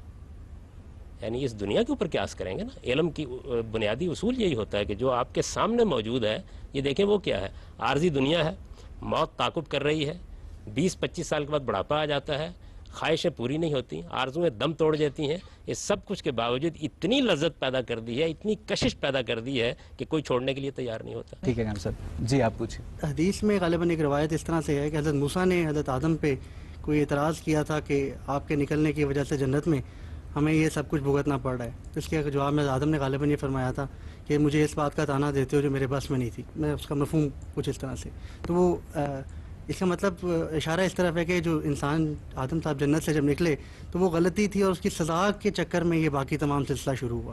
دوسری بات یہ کہ سر انسان کے آپ جمود کی بات کرتے ہیں کہ جمود کا شکار نہیں ہے. کیا انسان ازل سے جمود کا شکار نہیں ہے؟ انسان کبھی خدا نہیں بن سکتا. اگر میں کبھی سوچوں تو میں خدا نہیں بن سکتا، جو کہ ایک آپٹیمم بینگ ہے. اب میں ارتقاء میں جتنی مرضی منزلیں طے کرتا چلا جاؤں، میرے آخر تو کچھ نہیں ہے. وہی ایک حقیقت ہے، وہ میں اب مان لوں، وہ میں ایسے 50,000 سال بعد مان لوں، وہ میں جنت میں جا کے مانوں. خدا تو ہے. جی ہم تو میں تو رک گیا ایک جگہ پہ آ کے. جی ہم سے پہلی بات کے جواب میں یہ گزارش ہے کہ جب قرآن مجید ہمارے پاس موجود ہے اور وہ یہ بتا رہا ہے کہ انسان کی تخلیق کس طریقے سے ہوئی ہے، اس کا مقصد کیا ہے، پیش نظر کیا ہے، وہ بڑی وضاحت سے بیان کر رہا ہے. اس کے بعد روایت کی حیثیت کیا ہے، اس کو قرآن کی روشنی میں دیکھا جائے گا. روایات انسانوں سے انسانوں تک پہنچی ہیں. پیغمبر صلی اللہ علیہ وسلم نے کیا فرمایا تھا، بات کیا بن گئی، کیا صورت اختیار کر گئی، محققین جانتے ہیں کہ اس میں کتنی کچھ مراحل آتے ہیں. تو ہمیں جن معاملات میں قرآن نے ایک ہدایت دے دی ہے وہ اللہ کی کتاب ہے، پیغمبر نے جن الفاظ میں اسے پیش کیا انہی میں محفوظ ہے. اس کے بعد کسی چیز کی کوئی اہمیت نہیں ہے. ہر روایت کے بارے میں محدثین کا متفقہ اصول ہے کہ اس کو خود قرآن کی روشنی میں دیکھا جائے گا. دوسرے سوال کے جواب میں عرض کروں گا کہ دیکھیے، میں نے جمود کا ذکر قیامت کے بعد کی زندگی کے بارے میں کیا ہے. اس دنیا کے اندر تو انسان کو عارضی طور پر بھیجا گیا ہے. یہاں تو بے شمار مسائل ہیں جن کے اندر وہ زندگی بسر کرتا ہے. ان کا سوال یہ تھا کہ کیا وہاں ہم جمود کا شکار نہیں ہو جائیں گے؟ تو میں نے عرض کی ہے کہ یہ دنیا کی زندگی جو عارضی طور پر ہے، اس میں تو ایک لمحہ بھی جمود کا نہیں آتا، ہر لحظہ اضطراب ہے. دنیا کی زندگی تو عارضی تو دنیا کی زندگی بھی نہیں ہے ان لوگوں کے لیے جو مومنین ہیں، کیونکہ ان کی سیلف تو آگے چلی گئی. اب یہ وجود نہ گیا تو نہ گیا، سیلف تو کنٹینیو کر گئی نا.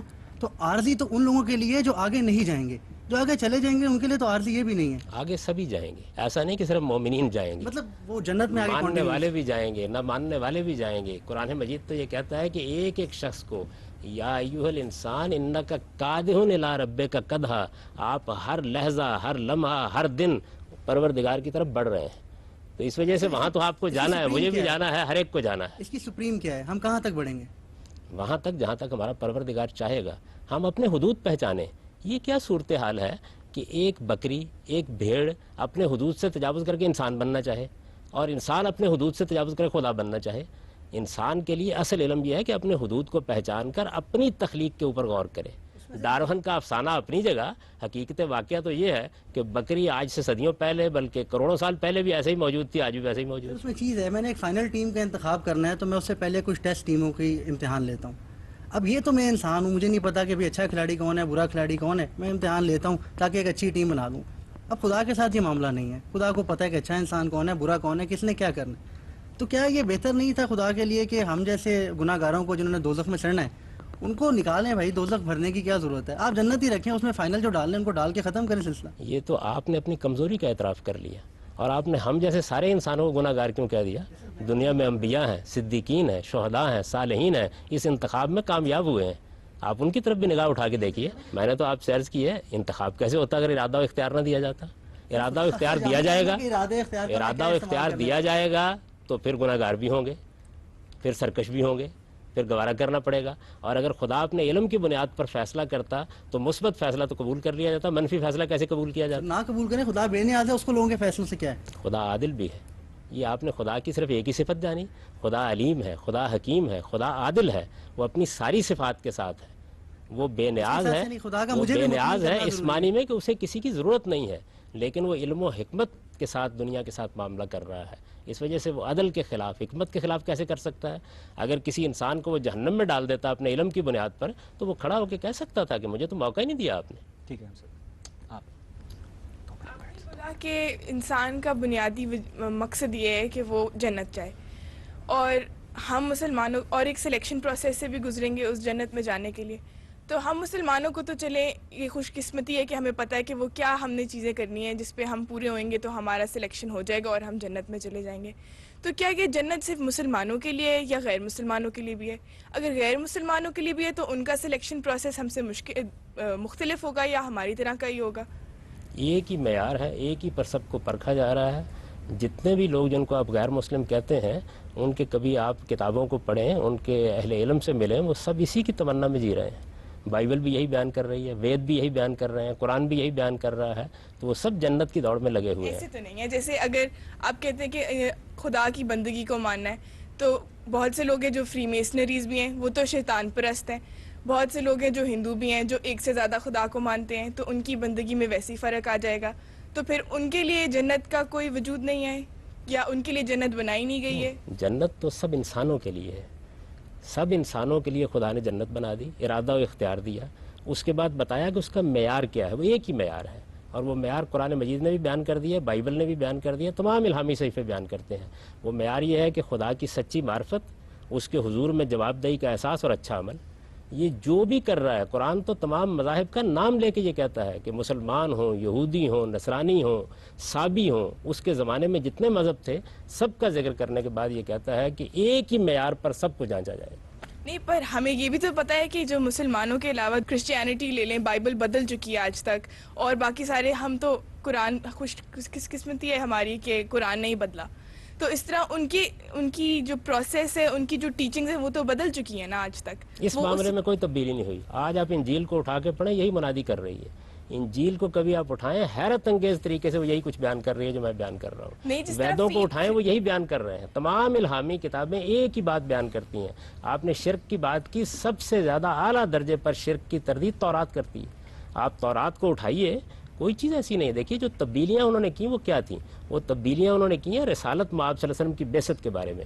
یعنی قوموں کے اندر جو ایک انانیت پیدا ہو جاتی ہے کہ پیغمبر ہم سے باہر کیوں آ جائے، تو وہ نبوت کے بارے میں چند چیزیں جن کو انہوں نے تبدیل کیا. جنت کی طلب، عمل صالح کی ترغیب. حضرت مسیح ایسے ہی دیتے ہیں. یہ تو وہ مذاہب ہیں جو ہمیں پتہ ہے، جس طرح ہم کہتے ہیں جو کتابی مذاہب ہیں جن کی کتابیں آئی ہوئی ہیں، یہ یہودی، کرسچن، مسلمان. پر بہت سے ایسے مذاہب بھی ہیں جو نہیں آئے ہوئے ہیں اترے ہوئے. بہت سے کا لفظ آپ نے کیسے بول دیا. دنیا میں 2.5 ارب کے قریب اس وقت مسیحی ہیں اور 1.5-2 کروڑ کے قریب یہودی ہیں. 1.25 ارب کے قریب مسلمان ہیں. باقی ہندو ہیں جن کی کتابوں سے ہم واقف ہیں. بڑی تھوڑی تعداد ہے باقی. اور ان مذاہب کے اندر تعداد کا کیا قصور ہوا؟ ان مذاہب کے اندر ان تک بھی حق پہنچ گیا. اللہ کا کام تو یہ کہ ہدایت پہنچا دی اس نے. آج تو وہ ذرائع پیدا ہو گئے ہیں کہ ایک ایک دروازے تک ہم یہ بات پہنچا سکتے ہیں. اور اللہ تعالیٰ نے یہ اعلان کر دیا ہے قرآن مجید نے کہ آدمی سے مواخذہ صرف اس کے علم کی بنیاد پر ہوگا. یہ کہنا فیئر ہوگا کہ جن لوگوں کو نہیں یہ علم پہنچا، جن لوگوں کو اسلام نہیں پہنچا، جن لوگوں کو کرسچینٹی نہیں پہنچی، تو وہ لوگ اس سلیکشن پروسیس سے ہٹ کے اور ان پہ معافی ہے. یہ 3 باتیں تو ہر ایک کو پہنچ گئی ہیں. ایک یہ کہ اس کائنات کا ایک پروردگار ہے، ایک یہ کہ مجھے جواب دہ ہونا ہے، اور ایک یہ کہ جواب دہی کی بنیاد کیا ہے؟ اچھا عمل. اس سے تو کوئی خالی نہیں. یہ کہنا تو ہمیں تو نہیں پتا کہ سب کو پہنچی کہ نہیں. بہت سے لوگ ہیں جو دنیا ہمیں معلوم ہے، جتنی دنیا ہمیں معلوم ہے. نہیں دیکھیے وہ انکار کر رہے ہیں، یہ نہیں کہ ان کو پہنچا نہیں. وہ یہ کہتے ہیں ہم اس کو نہیں مانتے. ایک ہے پہنچنا اور ایک چیز ہے کسی کا پہنچنے کے بعد نہ ماننا. تو نہ ماننے والے تو مسلمانوں میں مل جائیں گے، یہاں بیٹھے ہوئے لوگوں میں موجود ہوں گے. پہنچنے کا عمل ہو چکا ہے، اور پہنچنے کا وہ عمل اس شان کے ساتھ ہوا ہے کہ اس کا اندازہ ہی نہیں کیا جا سکتا. انسان کی فطرت میں اللہ نے یہ علم دیا، گرد و پیش کے ماحول میں یہ علم دیا، انبیاء علیہ السلام کے لیے علم دیا. غامدی صاحب، یہاں پہ میں آج کی گفتگو کو اگلے پروگرام تک موقوف کرتے ہیں. ناظرین، اب تک کی گفتگو کے بعد ایک بات جو کھل کر سامنے آئی ہے وہ یہ کہ مقصد حیات جو روایت بیان کرتی ہے اس کے متعلق ہمارے نوجوانوں کے اذہان میں بہت سارے سوال ہنوز باقی ہیں. لیکن کہیں مقصد حیات کی تعبیروں کا جو اختلاف ہے، کہیں وہ اختلاف کسی لسانی رکاوٹ یا لنگوسٹک بیریئر کا نتیجہ تو نہیں. یہی وہ مرکزی نقطہ ہے جس پہ اگلے پروگرام میں ہم آج ہی کی گفتگو کو اپنے شرکا اور محترم جاوید احمد غامدی کے مابین جاری رکھیں گے. مگر تب تک کے لیے مجھے اور پروگرام غامدی کی پوری ٹیم کو اجازت دیجیے. غامدی صاحب، اب انسان ایک کمپیوٹر بناتا ہے. کمپیوٹر کی تخلیق کا مقصد اس کے ذہن میں یہ ہے کہ وہ ڈیٹا سٹور اور پروسیس کرے. مگر اگر کمپیوٹر ایسا نہیں کرتا تو انسان کمپیوٹر کو مورد الزام نہیں ٹھہراتا، بلکہ یہ دیکھتا ہے کہ اس سے اس کی پروگرامنگ میں کہاں غلطی ہوئی.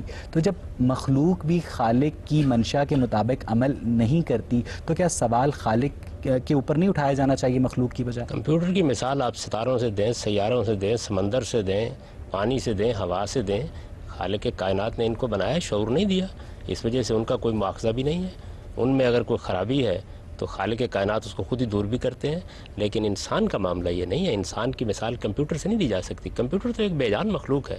اس کے اندر جو کچھ میں نے ڈالا ہے وہ اسی کو دنیا تک پہنچانے کا کام کرتا ہے. میں انسان ہوں، مجھے شعور دیا گیا ہے، اور مجھے اپنے شعور کا بھی شعور دیا گیا ہے. یہ شخصیت ہے میری. پہلے اس شخصیت کو دیکھ لیجئے. اس کی مثال اس سے نہیں دی جا سکتی. تو خدا تعالیٰ یہ بتاتا ہے کہ میں نے ایک ایسی مخلوق بنائی ہے کہ جس کے اندر میں نے شعور دیا ہے، جس کے اندر میں نے بصیرت دی ہے، جس کو میں نے سوچنے کی صلاحیت دی ہے، سمجھنے کی صلاحیت دی ہے. اور پھر یہی نہیں، میں نے اس کو اخلاقی شعور دیا ہے. فَأَلْهَمَهَا فُجُورَهَا وَتَقْوَاهَا. اس کی بنیاد پر مواخذہ کریں.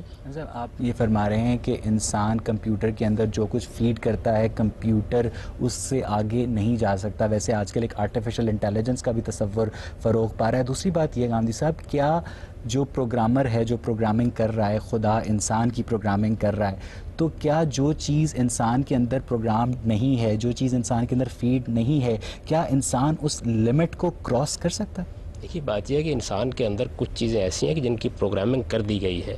اب ہم نے جو انسان کے سیل کا مطالعہ کیا ہے اور یہ جانا ہے کہ انسان کیا ہے تو معلوم ہوا کہ بہت سی پروگرامنگ تو اس کے اندر موجود ہے. ان کے لیے وہ جواب دہ بھی نہیں ہے.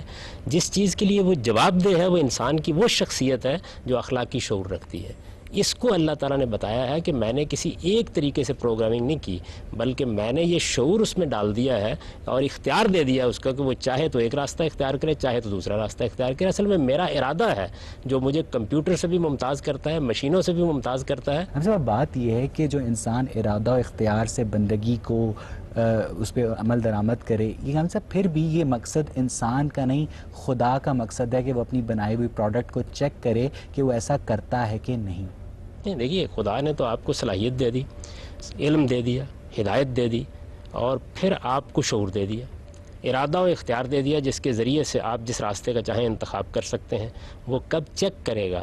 قیامت میں, یعنی جب دنیا سے ہم رخصت ہوں گے تو اس وقت ہمارا اعمال نامہ ہمارے سامنے آ جائے گا اور اللہ تعالیٰ یہ کہتے ہیں کہ اس میں میں تم پر ثابت کر دوں گا کہ میں نے ذرہ برابر ظلم نہیں کیا. تمہاری شخصیت, تمہارے ہاتھ پاؤں, تمہارے محرکات, تمہاری نیتیں, تمہاری صلاحیتیں سب تمہارے سامنے آ جائیں گی. ایک ایک چیز حجت بن کر کھڑی ہو جائے گی. تم خود اعتراف کرو گے کہ یہاں میں نے جانتے بوجھتے غلطی کا ارتکاب کیا ہے, اس کے بعد سزا دوں گا. اگر ادنا درجے میں بھی کوئی معذوری ہوئی, علم کی کمی ہوئی یا تمہاری اپنی کوئی غلطی نہیں تھی اس میں, اس پر کوئی مواخذہ نہیں کروں. صاحب آپ فرما رہے ہیں کہ انسان کو کوئی سزا نہیں دی جائے گی جو معذور ہوگا, تو ہم صاحب یہ بات بھی سمجھ میں آتی ہے کہ ظاہر ہے اس کے پاس وہ صلاحیت ہی نہیں تھی. دوسری بات یہ ہے ہم صاحب کہ انسان کا جو ارادہ اور اختیار ہے تو کیا اس سے جو خدا کے مستقبل کا علم ہے وہ اثر انداز نہیں ہوتا؟ نہیں, بالکل اثر انداز نہیں ہوتا. دیکھیے خدا کے مستقبل کا علم جو ہے وہ مجھ پر مؤثر نہیں ہوتا. یعنی اگر تو خدا اپنے علم کو مؤثر کر دے تو پھر میں جواب دہ نہیں ہوں. وہ اپنے علم کو مجھ پر مؤثر نہیں ہونے دیتا. یعنی وہ یہ جانتا ہے کہ نتیجہ کیا نکلے گا, لیکن میرے اندر وہ کوئی ایسی تبدیلی پیدا نہیں کرتا کہ میں اس کے علم کے لحاظ سے اپنے اندر کوئی تبدیلی پیدا کروں. مجھے تو پورا اختیار دیا گیا ہے اور اس اختیار کو میں استعمال کرتا ہوں. میں یہ کہتا ہوں کہ یہ ساری بحث ہم مذہب پر جب گفتگو کرتے ہیں تو اٹھا دیتے ہیں, پوری کی پوری دنیا میں اسی اصول پر چلا رہے ہیں. یعنی ہم دنیا کے اندر یہ فیصلہ کرتے ہیں کہ جبر کتنا ہے, اختیار کتنا ہے. دنیا میں یہ فیصلہ کرتے ہیں کہ کون سزاوار ہے اور کون سزا کا مستحق نہیں ہے. یہ سارے فیصلے ہم روزمرہ کر رہے ہیں. ہماری پوری حکومتیں اس پر کام کر رہی ہیں, اقوام متحدہ اس پر کام کر رہی ہے, عدالتیں اس پر کام کر رہی ہیں. آپ نے کبھی آج تک کسی بیل کو عدالت میں بلایا ہے کہ آیا آپ جواب دیں یہ فلاں آدمی کو سینگ کیوں مار دیا تھا؟ آپ بیل والے کو بلاتے ہیں. کیا وجہ ہے؟ آپ بھی جانتے ہیں کہ بیل شعور نہیں رکھتا اگرچہ ایک حیوان ہے. آپ شعور رکھتے ہیں, آپ ارادہ رکھتے ہیں, آپ اختیار رکھتے ہیں, اس لیے آپ کو بلا لیا جاتا ہے. خالق نے انسان کو کیوں پیدا کیا اور اس کی پیدائش سے خالق کی اسکیم پر کیا اثر پڑا؟ ناظرین اس پر ہم گفتگو کا سلسلہ آگے بڑھائیں گے, لیکن اس سے پہلے وقت ہوا ایک بریک کا. حاضر ہوتے ہیں بریک کے بعد.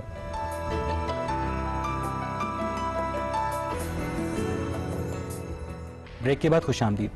صاحب اب بات یہ ہے کہ 19ویں صدی میں ایک بڑے مشہور جرمن فلسفر گزرے ہیں جن کا نام تھا ہیگل. انہوں نے ایک نظریہ دیا کہ انسان نے خدا کو نہیں بلکہ خدا کو انسان نے اپنے وجود پر, اپنے عکس پر تراشا ہے. اب انسانوں کے خدا کو بھی غصہ آتا ہے, انسانوں کا خدا پیار بھی کرتا ہے, انسانوں کا خدا رحم بھی کرتا ہے, اور فلسفیوں کے بقول اگر اونٹوں کا خدا ہوتا تو ان کا خدا اونٹوں جیسا ہوتا. تو غم صاحب کیا جو الحاد کا تصور ہے, جو ایک انٹیلیجنٹ ڈائٹی کو جھٹلاتا ہے, جو کائنات کو بھی خدا مانتا ہے بعض صورتوں میں, جو پیرالل تحریکیں ہیں مذہب کی, تو کیا وہ انسان کو مقصد حیات سے ماورا کرتا ہے؟ اس میں کیا شک ہے؟ دیکھیے بات یہ ہے کہ انسان جب اللہ تعالیٰ کی دی ہوئی ہدایت سے انحراف کرتا ہے تو پھر ٹامک ٹوئے مارتا ہے, کیا سرائیاں کرتا ہے. اس کے سامنے کوئی بنیاد نہیں ہوتی اور ان کی بنیاد پر وہ باتیں کہتا چلا جاتا ہے. آج تک فلسفے کی جتنی تاریخ ہے اس کو اقبال نے ایک مصرے میں سمیٹ دیا ہے کہ ہے دانش برہانی حیرت کی فراوانی. کیا چیز ہے جس پر انسانیت کو پہنچایا گیا ہے؟ قرآن مجید تو ہم کو ایک واضح مقصد دیتا ہے, اس کے لیے واضح استدلال پیش کرتا ہے, اس کے لیے تمام جتنے پہلو ہیں ان کو بالکل روشن کر کے ہمارے سامنے رکھ دیتا ہے. فلسفے نے کیا دیا ہمیں؟ آپ ڈائلاگز آف پلیٹو کو پڑھیے, آپ اس کے بعد دیکارت کو پڑھیے, ہیگل کو پڑھیے, کانٹ کو پڑھیے. معلوم ہوتا ہے کہ ایک ہی چیز جس کے بارے میں ایک شخص آسمان کے کلاوے میں لا رہا تھا دوسرے نے اس کو زمین پر گرا دیا ہے. اور پھر بنیاد کیا ہے؟ دیکھیے سائنس کی تو پھر کوئی بنیاد ہے کہ وہ مادہ مادے پر تحقیق کرے گی, تجربہ کرے گی, مشاہدہ کرے گی, آپ کو نتیجہ نکال کے دے دے گی. فلسفے کے پاس تو سوائے قیاس آرائی کے اور کوئی چیز ہی نہیں ہے. اور اب سائنس نے کچھ تھوڑا بہت سہارا دیا ہے تو مزید آگے بڑھ کے کچھ بات کرنے کی پوزیشن پیدا ہوئی ہے. فلسفے کی موت واقع ہو گئی اسی وجہ سے کہ اس نے اس دائرے میں قدم رکھا جس دائرے کے اندر انسان کی رسائی نہیں ہے. جب سارتر نے ایگزسٹینشلزم کا تصور دیا, اس کے بعد 18ویں صدی میں اسپائنوزا نے ایک ڈسکورس کریٹ کیا, تو ہم صاحب اس وقت دنیا کا جتنا بھی فلسفہ ہے وہ پوسٹ ماڈرنزم کے راستے واپس نیچر ورشپ پہ یعنی فطرت پرستی کی جانب لوٹتا دکھائی دیتا ہے. لیکن وہ لوگ بھی ایک واضح طور پر انسان کی تخلیق کے مقصد کو یعنی انسانی زندگی کے مقصد کو زندگی ہی قرار دینے پر مصر ہے. یہ کیا مقصد ہوا؟ یعنی اس کا مطلب تو یہ ہے کہ جو آپ کے سامنے نظر آ رہا تھا آپ نے اس کو مان لیا, پھر اس کے اوپر 10 سوالات پیدا ہوتے ہیں. اگر انسان کا مقصد یہی ہے تو مجھے ابدیت کا شعور کیوں دیا گیا ہے؟ اگر میرا مقصد یہی دنیا کی زندگی ہے تو میرے اندر لامتناہی آرزویں کیوں پیدا کی گئی ہیں؟ کہتے ہیں کہ یہ شعور نہیں, یہ خواہش ہے. صدیوں سے انسان آب حیات کی تلاش میں مارا مارا پھرتا رہا ہے. گلگامش کا جو قصہ ہمیں پڑھایا جاتا ہے کہ وہ اس سے آب حیات لے کر یہ بڑی دلچسپ بات ہے. خواہش پیدا کیسے ہوگی اگر مجھے اس کا شعور نہیں ہوگا؟ یہ خواہش بکری میں کیوں نہیں پیدا ہو گئی, بھیڑ میں کیوں نہیں پیدا ہو گئی, یہ شیر میں کیوں نہیں پیدا ہو گئی, چیتے میں کیوں نہیں پیدا ہو گئی, یہ شجر و حجر میں کیوں نہیں پیدا ہو گئی؟ یہ خواہش میرے اندر اس لیے پیدا ہوتی ہے کہ میرے اندر اس چیز کا شعور ہے. کوئی خواہش شعور سے ماورا نہیں پیدا ہو سکتی. اگر آپ فلسفے کی پوری تاریخ پڑھیں تو حقیقت یہ ہے کہ حیرت کی فراوانی. کوئی ایک چیز مجھے بتا دیجئے جس کے اوپر اجماع ہو گیا ہو فلسفیوں کا. کوئی ایک چیز بتا دیجئے جس کے بارے میں حتمی نتیجہ نکل آیا ہو. ماں بعد طبیعت کے بارے میں کیا سارائیاں کرنا, ٹامک ٹوئیاں مارنا, اس کی ایک تاریخ ہے جس کو آپ فلسفے کی تاریخ کا ایک کہتے بڑا مشہور نظریہ ہے کہ جو مادہ ہے وہ ہمیشہ سے ہے کیونکہ عدم سے کوئی چیز وجود میں نہیں آ سکتی, اور اسی مادے کے اندر جب تغیرات پیدا ہوئے, انٹرنل ڈائلیکٹکس وجود میں آئی, جس فرسٹ کاز کو وہ خدا کہتے ہیں جو ان کے نزدیک ایک کانشیس اینٹی نہیں ہے, تو زندگی کا آغاز ہوا اور بعد میں یہ ارتقائی منازل طے کرتا ہے. تو اس موڈ پر تو ہم سب فلسفہ اور سائنس ہمیں ایک سٹانس لیتا دکھائی دیتے ہیں ایوولوشن. کسی زمانے میں انسان کا خیال تھا مادے کی ابدیت کے تصورات اب تو دم توڑ گئے. خود مادہ اپنی حقیقت سے ماورا ہو گیا. اب تو آپ دیکھ رہے ہیں کہ جدید طبیعیات نے آپ کے سامنے ایک نئی دنیا کھول دی ہے. مادے کی حقیقت ہی ختم ہو چکی ہے. مادہ کیا چیز تھا؟ ہم جس کو ٹھوس کہتے تھے وہ لہریں ثابت ہو گیا, جس کو لہریں کہتے تھے وہ ذرات ثابت ہو گیا. تو اصل میں تو دنیا ہی تبدیل ہو گئی. اور انسان کے علم کی کیا حقیقت ہے؟ اب تو ہمیں, آپ کو معلوم ہے کہ ہائزنبرگ کا قانون عدم تعین ہم کو یہ بتاتا ہے کہ جس چیز کو ہم دیکھ رہے ہوتے ہیں وہ بھی اصل میں وہاں موجود نہیں ہوتی. تو یہ صورتحال ہے انسان کے علم کی. ایاز قدر خود بشناس, ہمیں اپنے علم کے حدود جاننے چاہیے. ہمارے علم کی دنیا یہ مادی دنیا ہے, طبیعیات کی دنیا ہے. ہم اس تک محدود رہیں گے تو غیر معمولی نتائج نکالیں گے, اور وہ سائنس کی تاریخ میں دیکھ لیں. اس سے ماورا کے لیے ہمارے پاس اللہ کی ہدایت موجود ہے. اس وجہ سے ہمیں تو اس کی ضرورت ہی نہیں کہ ہم ٹامک ٹوئیاں مارتے رہیں, کیا سارائیاں کرتے ہیں. آپ کیا یہ ضروری نہیں تھا کہ تمام نسلیں انسانی کے لیے یکساں قسم کے حالات اور مواقع پیدا کیے جاتے؟ اب یہ کیسے ممکن ہے کہ ایک غریب کے گھر میں پلنے والا بچہ جو فاقہ زدہ ہوتا ہے, اور ایک بے دین والدین کے ہاں پلنے والا بچہ, اور انسانی تہذیب سے دور کہیں پرورش پانے والا بچہ, یہ تینوں مختلف قسم کے انسان ان کے سامنے کیسے یکساں مواقع ہو سکتے ہیں؟ نمبر 1. نمبر 2 یہ کہ ان کے پاس جو لائف سپین ہے وہ بہت کم ہے. 30-40 سال کی زندگی ہے, اور اس 30-40 سال کی جس میں ان کے پاس ارادہ ہوتا ہے اور انہوں نے اپنا رزلٹ شو کرنا ہے, اس کے اندر انہوں نے اویئرنیس بھی حاصل کرنی ہے, انسانی تہذیب سے دور کہیں پہاڑوں کے درمیان سے اٹھ کے تہذیب سے روشناس بھی ہونا ہے, حقیقت سے روشناس بھی ہونا ہے, اور اپنی لائف کو چینج بھی کرنا ہے. نمبر 2. اور نمبر 3 یہ کہ یہ چیز بالکل اللاجیکل لگتی ہے کہ 30-40 سال کی زندگی کی بیس پہ جو سزا دی جا رہی ہے وہ ہے نار جہنم خالدین فیہا ابدا, کہ ہمیشہ ہمیشہ کے لیے جہنم کی آگ. تو خدا جس کی صفت عادل بھی ہے, جس کی صفت رحیم بھی ہے, تو یہ کیسے ممکن ہے کہ یہ ساری چیزیں اتنی کنٹروڈکشن اور اللاجیکل چیزیں؟ جی ہم سب یہ بات یہ ہے کہ اس دنیا کے اندر جو مواقع پیدا کیے گئے ہیں وہ مواقع مختلف ہیں انسان کی مادی ترقی کے لحاظ سے. جو مواقع ہدایت کے لیے پیدا کیے گئے وہ بالکل یکساں ہیں. انسان کو یہ کائنات دی گئی ہے. دنیا کا کون سا گوشہ ہے جس میں آسمان پر ستارے نہیں چٹکتے, سمندر تلاطم خیز نہیں ہوتے, ہوائیں اتر بیز نہیں ہوتی؟ وہ کون سی جگہ ہے؟ یعنی آفاق کی ساری نشانیاں افریقہ کے صحرا میں بھی ہیں, یورپ کے سبزہ زاروں میں بھی ہیں, اور ہماری سنگلاخ زمینوں پر بھی ہیں. انسان جو اس کے اندر فطرت ودیت کی گئی ہے وہ خواہ وہ افریقہ میں ہے, خواہ یورپ میں ہے, خواہ ایشیا میں ہے, یکساں فطرت لے کے آیا ہے. وہی اخلاقی شعور, وہی نیک اور بد کے بارے میں ایک واضح امتیاز, وہ چیز بھی اس کے اندر موجود ہے. تو وہ کیا چیز ہے کہ جس چیز کے لیے مواقع کم دیے گئے ہیں؟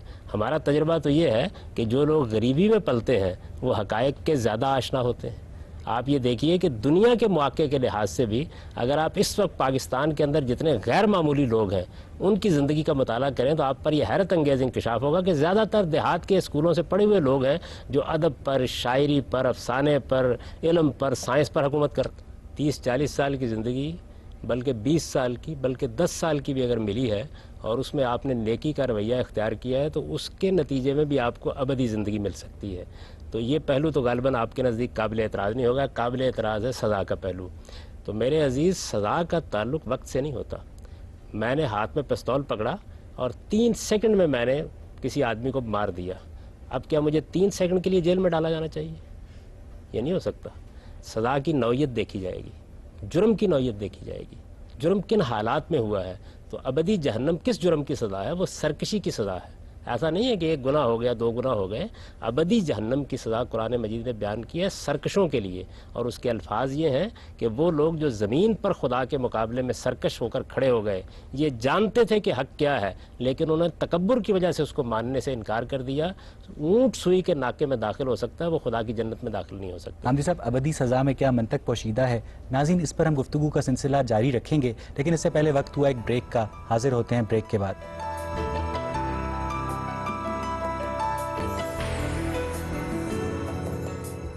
بریک کے بعد خوش آمدید. رحمان صاحب، پچھلے دنوں میری نظر سے جاوید اقبال جو 100 بچوں کا قاتل تھا اس کی کہانی گزری. صاحب اس میں بتا رہے تھے کہ جو جاوید اقبال 100 بچوں کا قاتل تھا وہ بچوں سے چائلڈ مولسٹیشن کا ارتکاب کیا کرتا تھا اور اس کے بعد ان کا قتل کر دیا جاتا تھا. جاوید اقبال کو بھی بچپن میں چائلڈ مولسٹیشن کا سامنا کرنا پڑا، جس کی وجہ سے اس کا ایک رویہ انتقامی ہو گیا، باغیانہ ہو گیا، اور اس نے معاشرے سے انتقام لینے کا فیصلہ کیا. یعنی جاوید اقبال جو بھی تھا اپنے حالات کی پروڈکٹ تھا. تو حامدی صاحب، اس کو جنت کا حصول، اس کو جہنم کا حصول، اس کے لیے بے معنی ہے. تو کیا مطلب ہے اس کی جو تخلیق کا مقصد تھا وہ بھی بے معنی گیا؟ یہ ارادے کی توہین ہے. جب اس کو ارادہ دیا گیا تھا اور یہ ارادہ شعور کی عمر کو پہنچنے کے بعد پوری طاقت کے ساتھ نمایاں ہوتا ہے، اس نے ارادے کو استعمال نہیں کیا. یعنی یہ تو اپنی ذات کے ساتھ دشمنی کی ہے اس نے. ہر انسان کو برے بھلے حالات پیش آتے ہیں کیونکہ وہ امتحان سے گزر رہا ہے. ایک غریب بچہ ہے، ایک امیر کے گھر میں پیدا ہوا ہے، اور بہت سے حالات مواقع پیدا ہوتے ہیں. دیہات میں پرورش پائی ہے، شہر میں جنم لیا ہے، اس سائنسی دور میں پیدا ہوا ہے، آج سے صدیوں پہلے پیدا ہوا ہے. تو اس طرح کے مواقع انسان کو دیے جاتے ہیں کہ جن کے اندر بعض موقعوں کے اوپر اس کی طبیعت پر، اس کے مزاج پر، اس کی افتاد طبع پر برے اثرات ہوتے ہیں، لیکن اس کے ساتھ انسان کو ایک بہت بڑی چیز دی گئی ہے اور وہ انسان کا ارادہ ہے. جاوید اقبال جن کا آپ نے ذکر کیا ہے وہ اس لیے ماخوذ ہوگا قیامت میں، اور اس لیے ہماری عدالت نے بھی اس کو ماخوذ کیا، اور اس لیے پورے معاشرے نے اس پر نفرت بھیجی. کسی نے ادنا درجے میں اس کے ساتھ ہمدردی کا اظہار نہیں کیا. اس کو جو سب سے بڑی نعمت ملی تھی ارادے کی، اس نے اس کی توہین کی. وہ جانور نہیں تھا. انسان اور جانور میں یہی فرق ہے. ہمیں ارادہ اور اختیار دیا گیا ہے، اس ارادے اور اختیار کے استعمال کی پوری قدرت دی گئی ہے. اس بات کو جو ماہرین نفسیات ہیں اس طرح نقد کا نشانہ بناتے ہیں، وہ یہ کہتے ہیں کہ ارادہ اور اختیار تو ہر انسان تب ایکسرسائز کر سکتا ہے، اس پر ایکول لا تب اپلائی ہو سکتا ہے جب ہر بندے کا جو انٹیلیجنس کوشنٹ ہے، جو ایموشنل کوشنٹ ہے، جو اس کے فطری میلانات کا، رجحانات کا تعین کرتا ہے، وہ مختلف ہوتا ہے، ایک جیسا نہیں ہوتا. ایک بندہ جلدی اشتعال میں آ جاتا ہے، قتل کر دیتا ہے، ایک بندہ دیر سے اشتعال میں آتا ہے، اور یہ چیز جینیٹکس بھی تعین کر رہی ہے. تو جب ہر بندے کا آئی کیو لیول اور ای کیو لیول ایک نہیں ہے تو ارادہ اور اختیار کی بنیاد پر اسے معطوب کیسے کیا جا سکتا ہے؟ دیکھیے، یہ جتنی چیزیں آپ نے بیان کی ہیں یہ ساری چیزیں انسانوں کے درمیان مختلف ہوتی ہیں، لیکن ارادے اور اختیار کے ساتھ انسان کو ایک اور صلاحیت دی گئی ہے، وہ یہ کہ وہ ان تمام چیزوں کی تربیت کر سکتا ہے. اگر یہ صلاحیت انسان کے اندر نہ ہوتی تو جس طرح اس کو تخلیق کیا گیا تھا آج بھی کسی جنگل میں اسی طرح پڑا ہوا ہوتا. انسان نے تہذیب تخلیق کی ہے، نظام تخلیق کیے ہیں، اس نے اپنے ارادے اور اختیار کو استعمال کر کے آج دنیا کے اندر ایک نئی دنیا پیدا کر ڈالی ہے. یہ سب کیوں ہوا ہے؟ انسان اپنی تہذیب نفس کرنے کی صلاحیت رکھتا ہے. تو نہ صرف یہ کہ جاوید اقبال نے اپنا ارادہ استعمال نہیں کیا، اس کے ساتھ تہذیب نفس کی جو مہلت اس کو ملی تھی اس سے بھی اس نے کام نہیں لیا. یہ دونوں جرائم اس کے ہیں. لیکن میں تھوڑی دیر کے لیے مان لیتا ہوں، اور وہ یہ کہ وہ بالکل معذور تھا. اس کے ساتھ کوئی ایسا حادثہ پیش آ گیا جس میں یہ سارے معاملات معذوری کے عالم میں ہو گئے، تو خدا کا اعلان یہ ہے کہ وہ کسی معذور کو کبھی سزا نہیں دے گا. آپ جاوید اقبال کی مثال دے رہے ہیں. مثال کے طور پر ایک ارنا بھینسا تھا، دوڑتا ہوا آیا، اس نے 10 بچوں کو رون ڈالا، تو اب ظاہر بات ہے اس کہ کے پاس ارادہ اور اختیار نہیں ہے نا، اس کا فوراً دیکھیے وہی بات کہہ دی، وہ ارادہ و اختیار موجود ہے تو اسے ماخوذ ہونا چاہیے. اگر ارادے اور اختیار کی نعمت ہی سلب ہو کے رہ گئی ہوئی تھی اور خدا نے اس کو پیدا کر دیا، تو جس طرح معذورین کو پیدا کرتا ہے، جس طرح ذہنی طور پر جو لوگ معذور ہیں ان کو پیدا کرتا ہے، بالکل اسی طرح اس کو بھی اگر دیکھ سکتے. آپ نے فرمایا کہ انسانوں کو جو ذرائع میسر ہوتے ہیں وہ روحانی طور پہ سب کو یکساں ذرائع میسر ہوتے ہیں، جبکہ مادی طور پہ ذرائع مختلف ہو سکتے ہیں. تو اس بنیاد پہ وَتُعِزُّ مَن تَشَاءُ وَتُذِلُّ مَن تَشَاءُ، جو خدا مختلف لوگوں پہ رحمت کرتا ہے، مختلف لوگوں پہ رحمت نہیں کرتا، جس کو چاہتا ہے عزت دیتا ہے، جس کو چاہتا ہے ذلت دیتا ہے. اس چیز کے بارے میں آپ کیا فرمائیں گے؟ یہ آیت قرآن مجید میں جس جگہ پر آئی ہے اس میں اللہ نے اپنا یہ قانون بیان کیا ہے کہ قوموں کے عروج و زوال کے فیصلے اللہ کیسے کرتا ہے. دوسری جگہ اس کی وضاحت کر دی ہے کہ اللہ تعالیٰ اپنا انتخاب کر کے جب کسی قوم کو عروج دیتا ہے اس کے بعد یہ دیکھتا ہے کہ وہ زمین میں فساد پیدا کرتی ہے یا بناؤ پیدا کرتی ہے. اگر وہ فساد پیدا کرتی ہے تو اس کے جرم کی سزا کے طور پر اللہ تعالیٰ بھی اپنا معاملہ اس سے بدل لیتے ہیں. قرآن کے الفاظ یہ ہیں، ان اللہ لا یغیر ما بقوم حتی یغیروا ما بانفسہم. اللہ کسی کو ذلت میں نہیں ڈالتا جب تک کہ وہ قوم اپنے ساتھ خود ذلت کے لیے اسباب پیدا نہیں کر لیتی. لیکن اسی چیز کو اگر ہم آگے دیکھیں تو ان اللہ اصطفیٰ آدم و نوحا و آل ابراہیم و آل عمران علی العالمین. اللہ پاک نے حضرت آدم کو، حضرت نوح کو، آل عمران کو اور آل ابراہیم کو سارے جہانوں پر فوقیت دے دی. اگر آل عمران میں سے دیکھیں تو ایک حضرت عیسیٰ ہیں جو کہ کوئی ارادہ نہیں، کوئی اختیار نہیں، صرف 3 دن کے ہیں اور ماں کی گود سے گواہی دے رہے ہیں کہ انی عبداللہ، میں اللہ کا بندہ ہوں، مجھے کتاب دی گئی ہے. یا آل ابراہیم میں سے اگر دیکھیں تو آپ صلی اللہ علیہ وسلم کی مثال نظر آتی ہے، لو کان نبی و آدم بین الماء والطین، میں تب بھی نبی تھا جب آدم پانی اور مٹی کے درمیان تھے. تو یہاں پہ انسان کا اپنا ارادہ اور اختیار تو نہیں ہے، لیکن یہ دونوں ہسٹری کے بہت پرومیننٹ پرسنالٹیز ہیں. یہ تو آپ نے نبیوں کی مثال دی. نبوت ارادے اور اختیار سے نہیں ملتی. نبوت تو اللہ تعالیٰ کا فیصلہ ہے. جس طرح مجھے انسان بنایا ہے اور بھیڑ کو بھیڑ بنایا ہے، بالکل اسی طریقے سے اللہ تعالیٰ نبیوں کا انتخاب کرتے ہیں. اسی وجہ سے نبوت کے معاملے میں اللہ تعالیٰ نے جواب یہ دیا ہے کہ اللہ عالم و حیث و یجل و رسالت ہو. اللہ فیصلہ کرتا ہے کہ وہ کس کو پیغمبری کے منصب پر فائز کرے. تو یہ ایک منصب ہے. یہ منصب جو ہے یہ اللہ تعالیٰ اپنے انتخاب سے دیتے ہیں. جیسے مجھے صلاحیتیں اپنے انتخاب سے دیتے ہیں. کسی کو شاعر پیدا کیا، کسی کو ادیب پیدا کیا، کسی کے اندر سائنس کی غیر معمولی صلاحیت رکھی. آئنسٹائن کو جو دماغ دیا وہ مجھے نہیں دیا. اقبال کو جو صلاحیت دی ہے وہ غالب کو نہیں دی. تو یہ جو صلاحیتوں کا فرق ہے اس کی بنیاد پر کسی کا مواخذہ نہیں ہوگا. پیغمبری بھی ایک منصب ہے اور پیغمبری کے انٹیلیجنٹ ڈیزائن پہ بلیو کرتے ہیں اور آپ یہ کہتے ہیں کہ اگر ایک شخص کی جو صلاحیتیں ہیں وہ دوسرے شخص سے ڈیفرنٹ ہیں تو یہ خدا کی مرضی ہے، اس میں انسان کا کوئی عمل دخل نہیں. دیکھیے بات اس کی بنیاد پر مواخذہ نہیں ہوگا نا. کسی کی صلاحیت کی بنیاد پر مواخذہ نہیں ہوگا. اس کی بنیاد پر آپ کا مواخذہ نہیں ہوگا کہ آپ پیغمبر کیوں نہیں بنے. آپ کا مواخذہ ہوگا آپ کے اخلاقی وجود کی بنیاد پر. گاندھی صاحب یہاں سے ہم گفتگو کا سلسلہ آگے بڑھائیں گے، لیکن ناظرین اس سے پہلے وقت ہوا ایک بریک کا. حاضر ہوتے ہیں بریک کے بعد.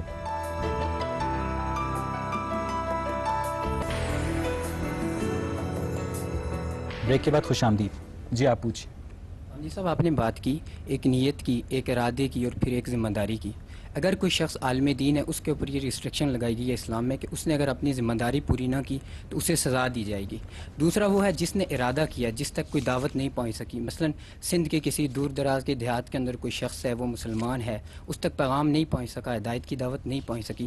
یہاں پر اس نے ارادے کے اوپر کوئی غلط فیصلہ کر لیا، اس پر بھی اس کے لیے سزا ہے. اور تیسری، جب اللہ تعالیٰ خود اس کے بارے میں یہ کہتا ہے کہ میں انصاف کے معاملے میں جسے چاہوں گا، میری رضا اور میری مرضی جسے حاصل ہوگی وہ جنت میں جائے گا، اگر میں نہ چاہوں تو وہ جنت میں نہیں جا سکتا، چاہے وہ عابد ہی کیوں نہ ہو، چاہے وہ کتنی عبادتیں کرنے والا ہی کیوں نہ ہو.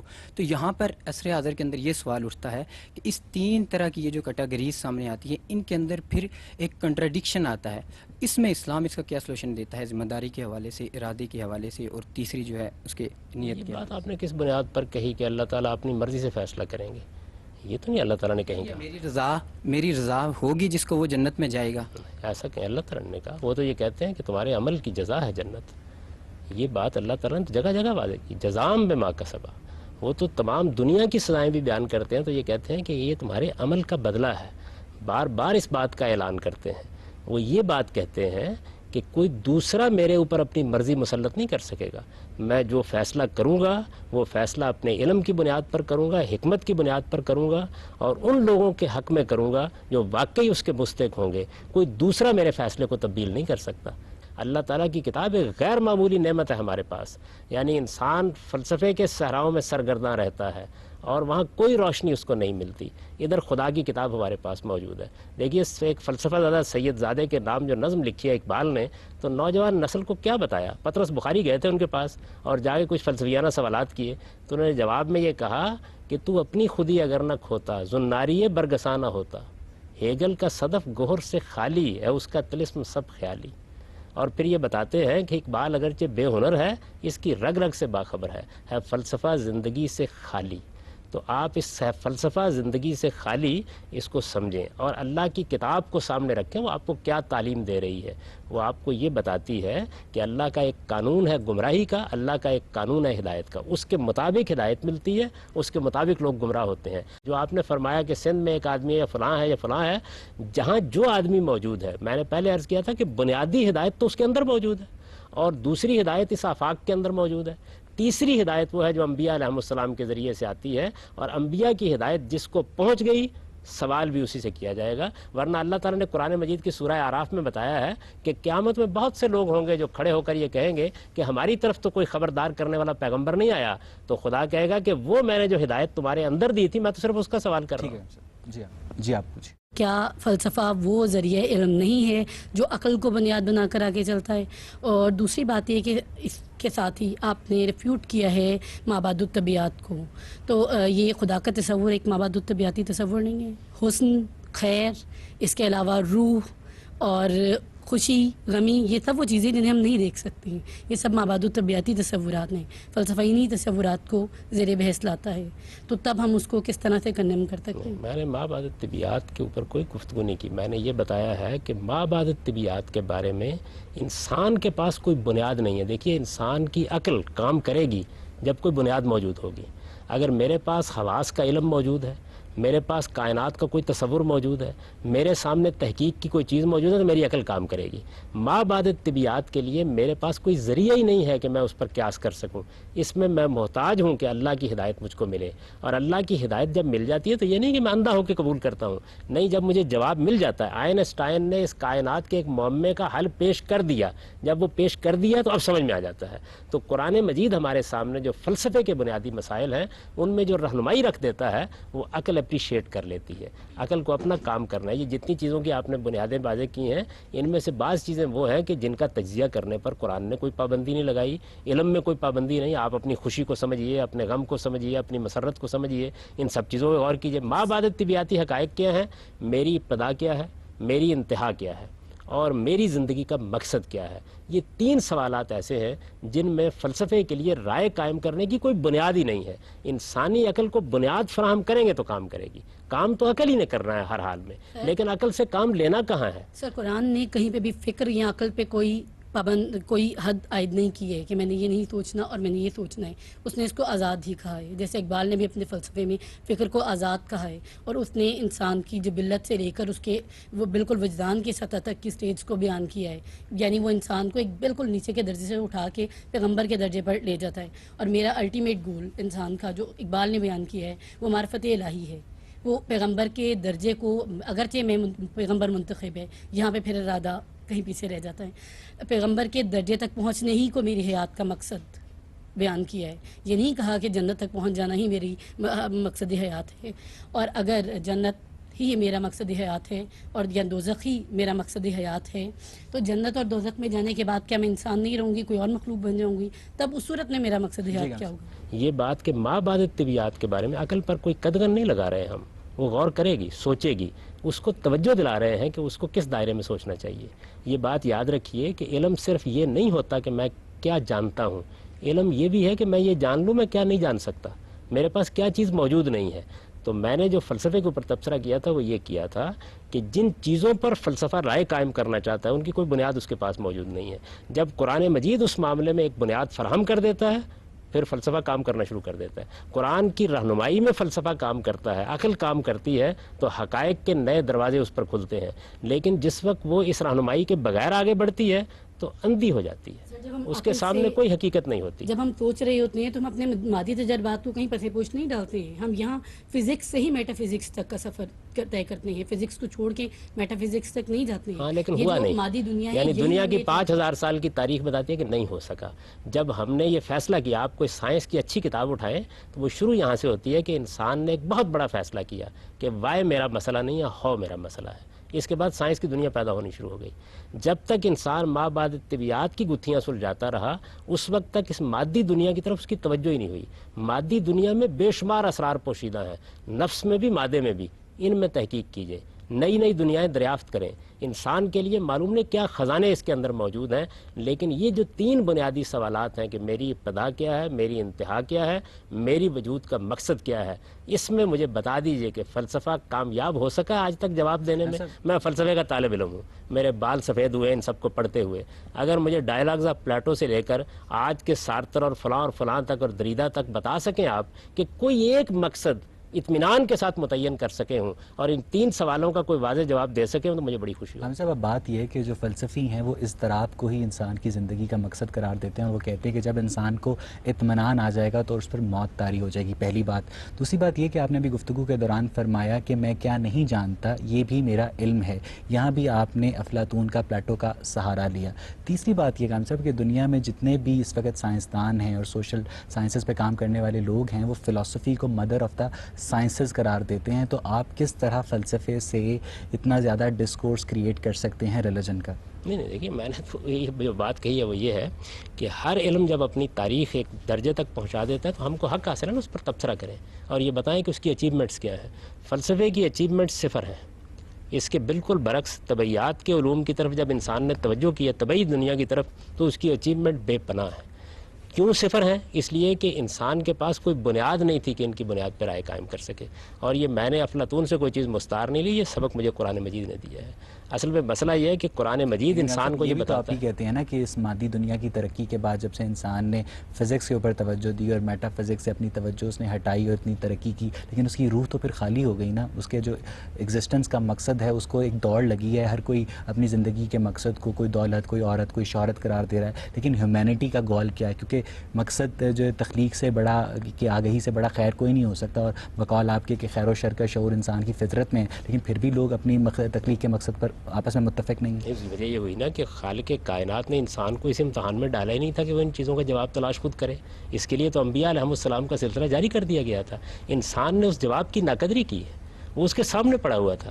آپ یہ دیکھیے نا کہ اس وقت بھی ہمارے ہاں لوگ پڑھتے ہیں، ہمارے ہاں لوگ مطالعہ کرتے ہیں، غور کرتے ہیں، وہ کبھی قرآن مجید کو اپنی تحقیق کا موضوع نہیں بناتے۔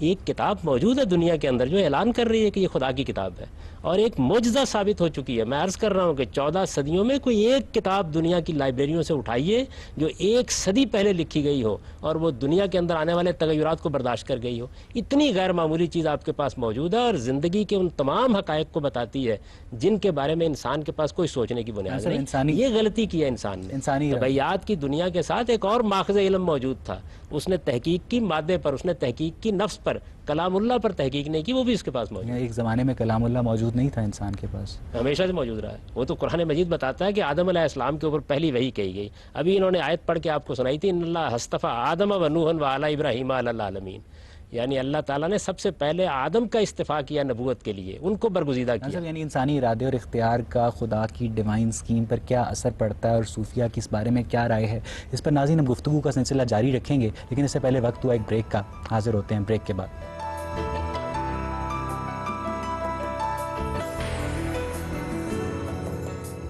بریک کے بعد خوش آمدید۔ خان صاحب، اب بات یہ ہے کہ یہودیوں میں قبالسٹس، عیسائیوں میں گنوسٹکس یعنی عارفین، اور مسلمانوں میں جو صوفیہ کی پیرلل تحریکیں رہی ہیں، ان سب کے نزدیک انسان کی تخلیق کا مقصد یہ ہے کہ ان کے بقول انسان ایک کل کا جزو ہے اور اسے اپنی موت کے بعد واپس اس کل میں مدغم ہو جانا ہے، اور یہ ادغام جتنا سوئفٹلی طے پا جائے یہی انسان کی زندگی کا مقصد ہے، اور اسی لیے منصور بن حسین بن حلاج نے انا الحق کا نعرہ بھی لگایا۔ تو آپ اس مقصد تخلیق کو کیسے دیکھتے ہیں؟ وہ جنت کے حصول کو مقصد نہیں قرار دیتے، اور اسی طرح جو بدھسٹس ہیں وہ بھی نروانا کو اپنا کیا کہتے ہیں ایک اسٹیٹ آف ایٹرنل بلس کو اپنا مقصد قرار دیتے ہیں۔ ہاں، وہ خیال ہے، کیا حقیقت ہے اس کی؟ نہ علم کی میزان پر یہ نظریہ پورا اترتا ہے، نہ عقل کی میزان پر پورا اترتا ہے۔ انسان کا مشاہدہ بھی اس کی بالکل نفی کرتا ہے. اصل میں اس عالم کے اندر جو وجود کی وحدت پائی جاتی ہے اس سے غلط فہمی ہوئی ہے، اور اس سے غلط فہمی کے نتیجے میں انہوں نے ذات باری کو بھی اس میں شامل کر دیا. اس سے وحدت الوجود کا نظریہ پیدا ہوا. اسی کی تفسیر وہ شعر ہے جس سے آپ نے اس پروگرام کی پچھلی دفعہ ابتدا کی تھی. نہ تھا کچھ تو خدا تھا، کچھ نہ ہوتا تو خدا ہوتا، ڈبویا مجھ کو ہونے نے نہ ہوتا میں تو کیا ہوتا. تو ہمارے ہاں کی جتنی شاعری ہے وہ اس سے متاثر ہوئی. شعر سے اتفاق نہیں کرتے؟ نہیں، میرے نزدیک ایک بیمانی بات ہے. قرآن مجید نے بڑے واضح طریقے کے مجھے بتایا ہے کہ میری تخلیق کیا ہے، خالق کائنات کی حیثیت کیا ہے، اس کی ذات کیا ہے، اس کی صفات کیا ہیں. اصل میں یہی تو میں عرض کر رہا ہوں کہ صوفیانہ مذاہب کے پیدا ہونے کی بڑی وجہ بھی یہی ہوئی ہے کہ قرآن کی رہنمائی کو نظر انداز کر کے اپنے طور پر بعض قیاسات کرنے کی کوشش کی گئی. جی میم. آپ نے کہا کہ انسان کے پاس فری ول ہوتی ہے، ٹھیک ہے، پر بہت سی دفعہ ایسے ہوتا ہے، میں نے خود بھی کوشش کی ہے ایسے کر کے اور دوسروں کو بھی دیکھا ہے کہ پوری محنت سے سچائی سے بندہ کام کرتا ہے اور پھر وہ کام نہیں ہوتا ہے، جس سے مایوسی بھی طاری ہوتی ہے. پھر بہت سی چیزیں اس طرح ہوتی ہیں جس طرح زلزلہ آ جاتا ہے یا اس طرح کے کیٹاسٹرفیز آ جاتی ہیں جس کا انسان کو سامنا کرنا پڑتا ہے، وہ اچھا انسان ہو یا برا انسان ہو. تو ان ساری چیزوں سے فری ول لمٹ نہیں ہو جاتی ہے؟ ان ساری چیزوں سے آپ کسی اور طرف لگنے پہ مجبور نہیں ہو جاتے؟ نہیں، دیکھیے بات یہ ہے کہ انسان کے پاس جو ارادے کی طاقت ہے اس کے استعمال کے لیے اس کو کھلی دنیا نہیں دی گئی. اس کے اندر بہت سے نشیب فراز پیدا کیے گئے ہیں کیونکہ اسے امتحان سے گزارنا ہے. اگر آپ کے ارادے کی باغ بھی آپ کے ہاتھ میں ہوتی اور اس کے نتائج بھی آپ کے ہاتھ میں ہوتے تو پھر تو کوئی آدمی کبھی غلطی نہ کرتا. یہاں زلزلے بھی ہیں، طوفان بھی ہیں، نشیب بھی ہیں، فراز بھی ہیں، دولت بھی ہے، افلاس بھی ہے. ان کے اندر کھڑے ہو کر انسان نے اپنا ارادہ استعمال کرنا ہوتا ہے. زلزلہ آ گیا، طوفان آ گیا، اس کے نتیجے میں تو موت واقع ہوگی نا. ہمارے ارادے کا استعمال ہمارے اخلاقی وجود کے لیے ہے، اور اخلاقی وجود کے لیے اور اپنی صلاحیتوں کے لیے انسان کے ارادے کے استعمال کا نمونہ ہے جو آپ جدید تہذیب کی صورت میں دیکھ رہے ہیں. پر ہم اکثر کہتے ہیں کہ ہم نے اپنا سب کچھ کر دیا، اپنی پوری محنت لگا دی، پر یہ اللہ کو منظور نہیں تھا یا اللہ کی بہتری اور منظوری ارادے سے کوئی تعلق نہیں، تو نتیجے سے تعلق. ارادہ تو آپ کا وہ تھا، شکل ہی نہیں لے پایا. نہیں، ارادے کا نتیجہ نہیں نکلا. یعنی آپ نے جو ارادہ کیا تھا وہ ارادہ تو آپ نے کر لیا، اس کے تحت آپ نے محنت کی، وہ ارادے کی وجہ سے کی. ایک خاص میدان کا انتخاب کیا، ارادے کی وجہ سے کیا. فرض کریں اگر میرا ارادہ صاف تھا اور اس کا نتیجہ نہیں نکلا تو کل کو میرا ارادہ خود ہی بدل نہیں جائے گا کیونکہ پچھلے دفعہ ارادہ کام نہیں دیا. تیمور کے بارے میں تو کہا جاتا ہے کہ 100 مرتبہ ناکامی کے بعد اسے احساس ہوا کہ نہیں، اگلے حملے میں کامیاب ہو جاؤں گا. دنیا کے اندر بڑے بڑے لوگ ہیں جنہوں نے ارادے کی شکست سے نئے ارادے کی تقویت حاصل کی ہے. تو اس وجہ سے انسان کے پاس اتنی بڑی طاقت موجود ہے. آپ کبھی غور کیجئے اس بات کے اوپر کہ ہمیں جو دنیا میں ناکامیاں ہوتی ہیں، اگر ناکامیوں کا آپ تجزیہ کریں تو اصل میں بڑی کامیابیوں کا راستہ اسی سے نکلتا ہے. اگر انسان اپنی کامیابیوں کا اسیر ہو جاتا تو ان بڑی جگہوں تک پہنچ نہ پاتا جن تک وہ پہنچا ہے. بڑے بڑے لوگوں کی زندگی کا مطالعہ کریں، ان کو ایک میدان میں ناکامی ہوئی، اس ناکامی سے مہمیز حاصل کر کے انہوں نے ایک دوسرا میدان منتخب کیا اور اپنی کامیابیوں کو جھنڈے گاڑ دیے. جی آپ پوچھیں. کہ اگر کوئی شخص عبادات کے بغیر معاملات کے ذریعے اس اخلاقی منزل کو حاصل کر لیتا ہے جو اسلام کا مطمع نظر ہے، تو کیا اس کے باوجود اس کو جہنم میں بھیجا جائے گا؟ فار ایگزامپل مدر ٹریسا ہے، تو کیا اس کی تمام تر کار خیر، اس کی تمام زندگی کی متاع نیک، اس کے باوجود کیا اس کو اس بنیاد پہ جو ہے وہ ملعون کیا جائے گا کہ اس نے کلمہ طیبہ نہیں پڑھا یا وہ جو عبادات ہیں وہ اس نے پوری نہیں کی؟ دیکھیے، میں کسی کے انجام کے بارے میں کوئی پیشین گوئی نہیں کر سکتا. اصول بتا سکتا ہوں آپ کو. اصول یہ ہے کہ حق آپ کے سامنے آیا، آپ نے کیا رویہ اختیار کیا. مجھے نہیں معلوم کہ مدر ٹریسیا کے عقائد کیا تھے، نظریات کیا تھے. وہ ایک مسیحی خاتون تھیں. انہوں نے تو آخری زمانے میں اپنے سوانے لکھنے والوں کو بلایا اور یہ کہا کہ میں صرف اس لیے اپنی زندگی کے بارے میں کچھ حقائق بتانا چاہتی ہوں کہ لوگ سمجھتے ہیں میں نے انسانیت کے لیے کیا ہے، نہیں، میں نے اپنے خدا کو خوش کرنے کے لیے کیا ہے. تو ان کے جذبات یہ تھے. اب جن چیزوں کو انہوں نے نہیں مانا، ان کے بارے میں کیا ان کو صحیح علم پہنچ گیا تھا، ان پر حجت تمام ہو گئی تھی، اس کا فیصلہ قیامت میں ہو جائے گا. اللہ کسی کے ساتھ ظلم نہیں کرے گا، بے انصافی نہیں کرے گا. اسی لیے قرآن مجید نے تمام مذاہب کا نام لے کر یہ کہا ہے کہ کسی مذہب سے وابستگی کی بنیاد پر جنت نہیں ملے گی. جنت ملے گی خدا کی سچی معرفت، اچھے عمل اور اس کی جواب دہی کے لیے قیامت کی پیشی کے احساس کی وجہ سے. جنت میں لوگ ہمیشہ کے لیے ایک اطمینان کی زندگی بسر کر رہے ہیں، جہنم میں لوگ ہمیشہ کے لیے اپنے گناہوں کی سزا بھگت رہے ہیں. قیامت گزر چکی ہے, خدا کچھ نئی دنیایں آباد کرنے کے بارے میں سوچ رہا ہے, تو ہم سب کیا ایسے وقت کے بارے میں جب زمان اور مکان بے معنی ہو جائیں, جو ٹائم لینئر اور پیرالل ٹریول نہ کرے, تو ایسے وقت کے بارے میں کیا سوال نہیں کیا جا سکتا کہ اگر یہ سب کچھ نہ بھی ہوتا, یہ ساری بیماریاں, خودکش حملے, یہ بیماریاں, یہ دہشت گردی, تو کیا ہوتا؟ کیونکہ آخر میں بھی تو سب کچھ یہ فنا ہو ہی جانا ہے. یہ سارے سوالات اللہ تعالیٰ سے ملاقات کا شرف حاصل ہوگا تو ضرور کریں گے.